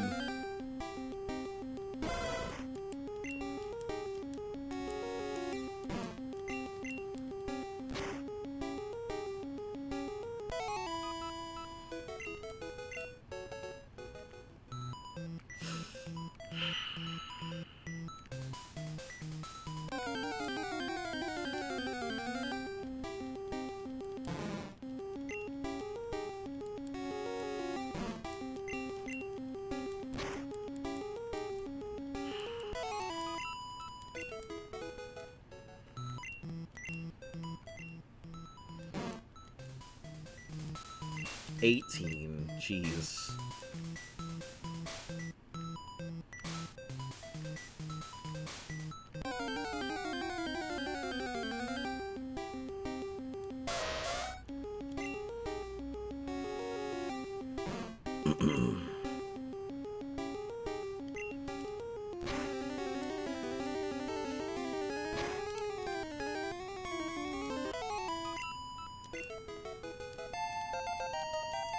Hooray, I guess.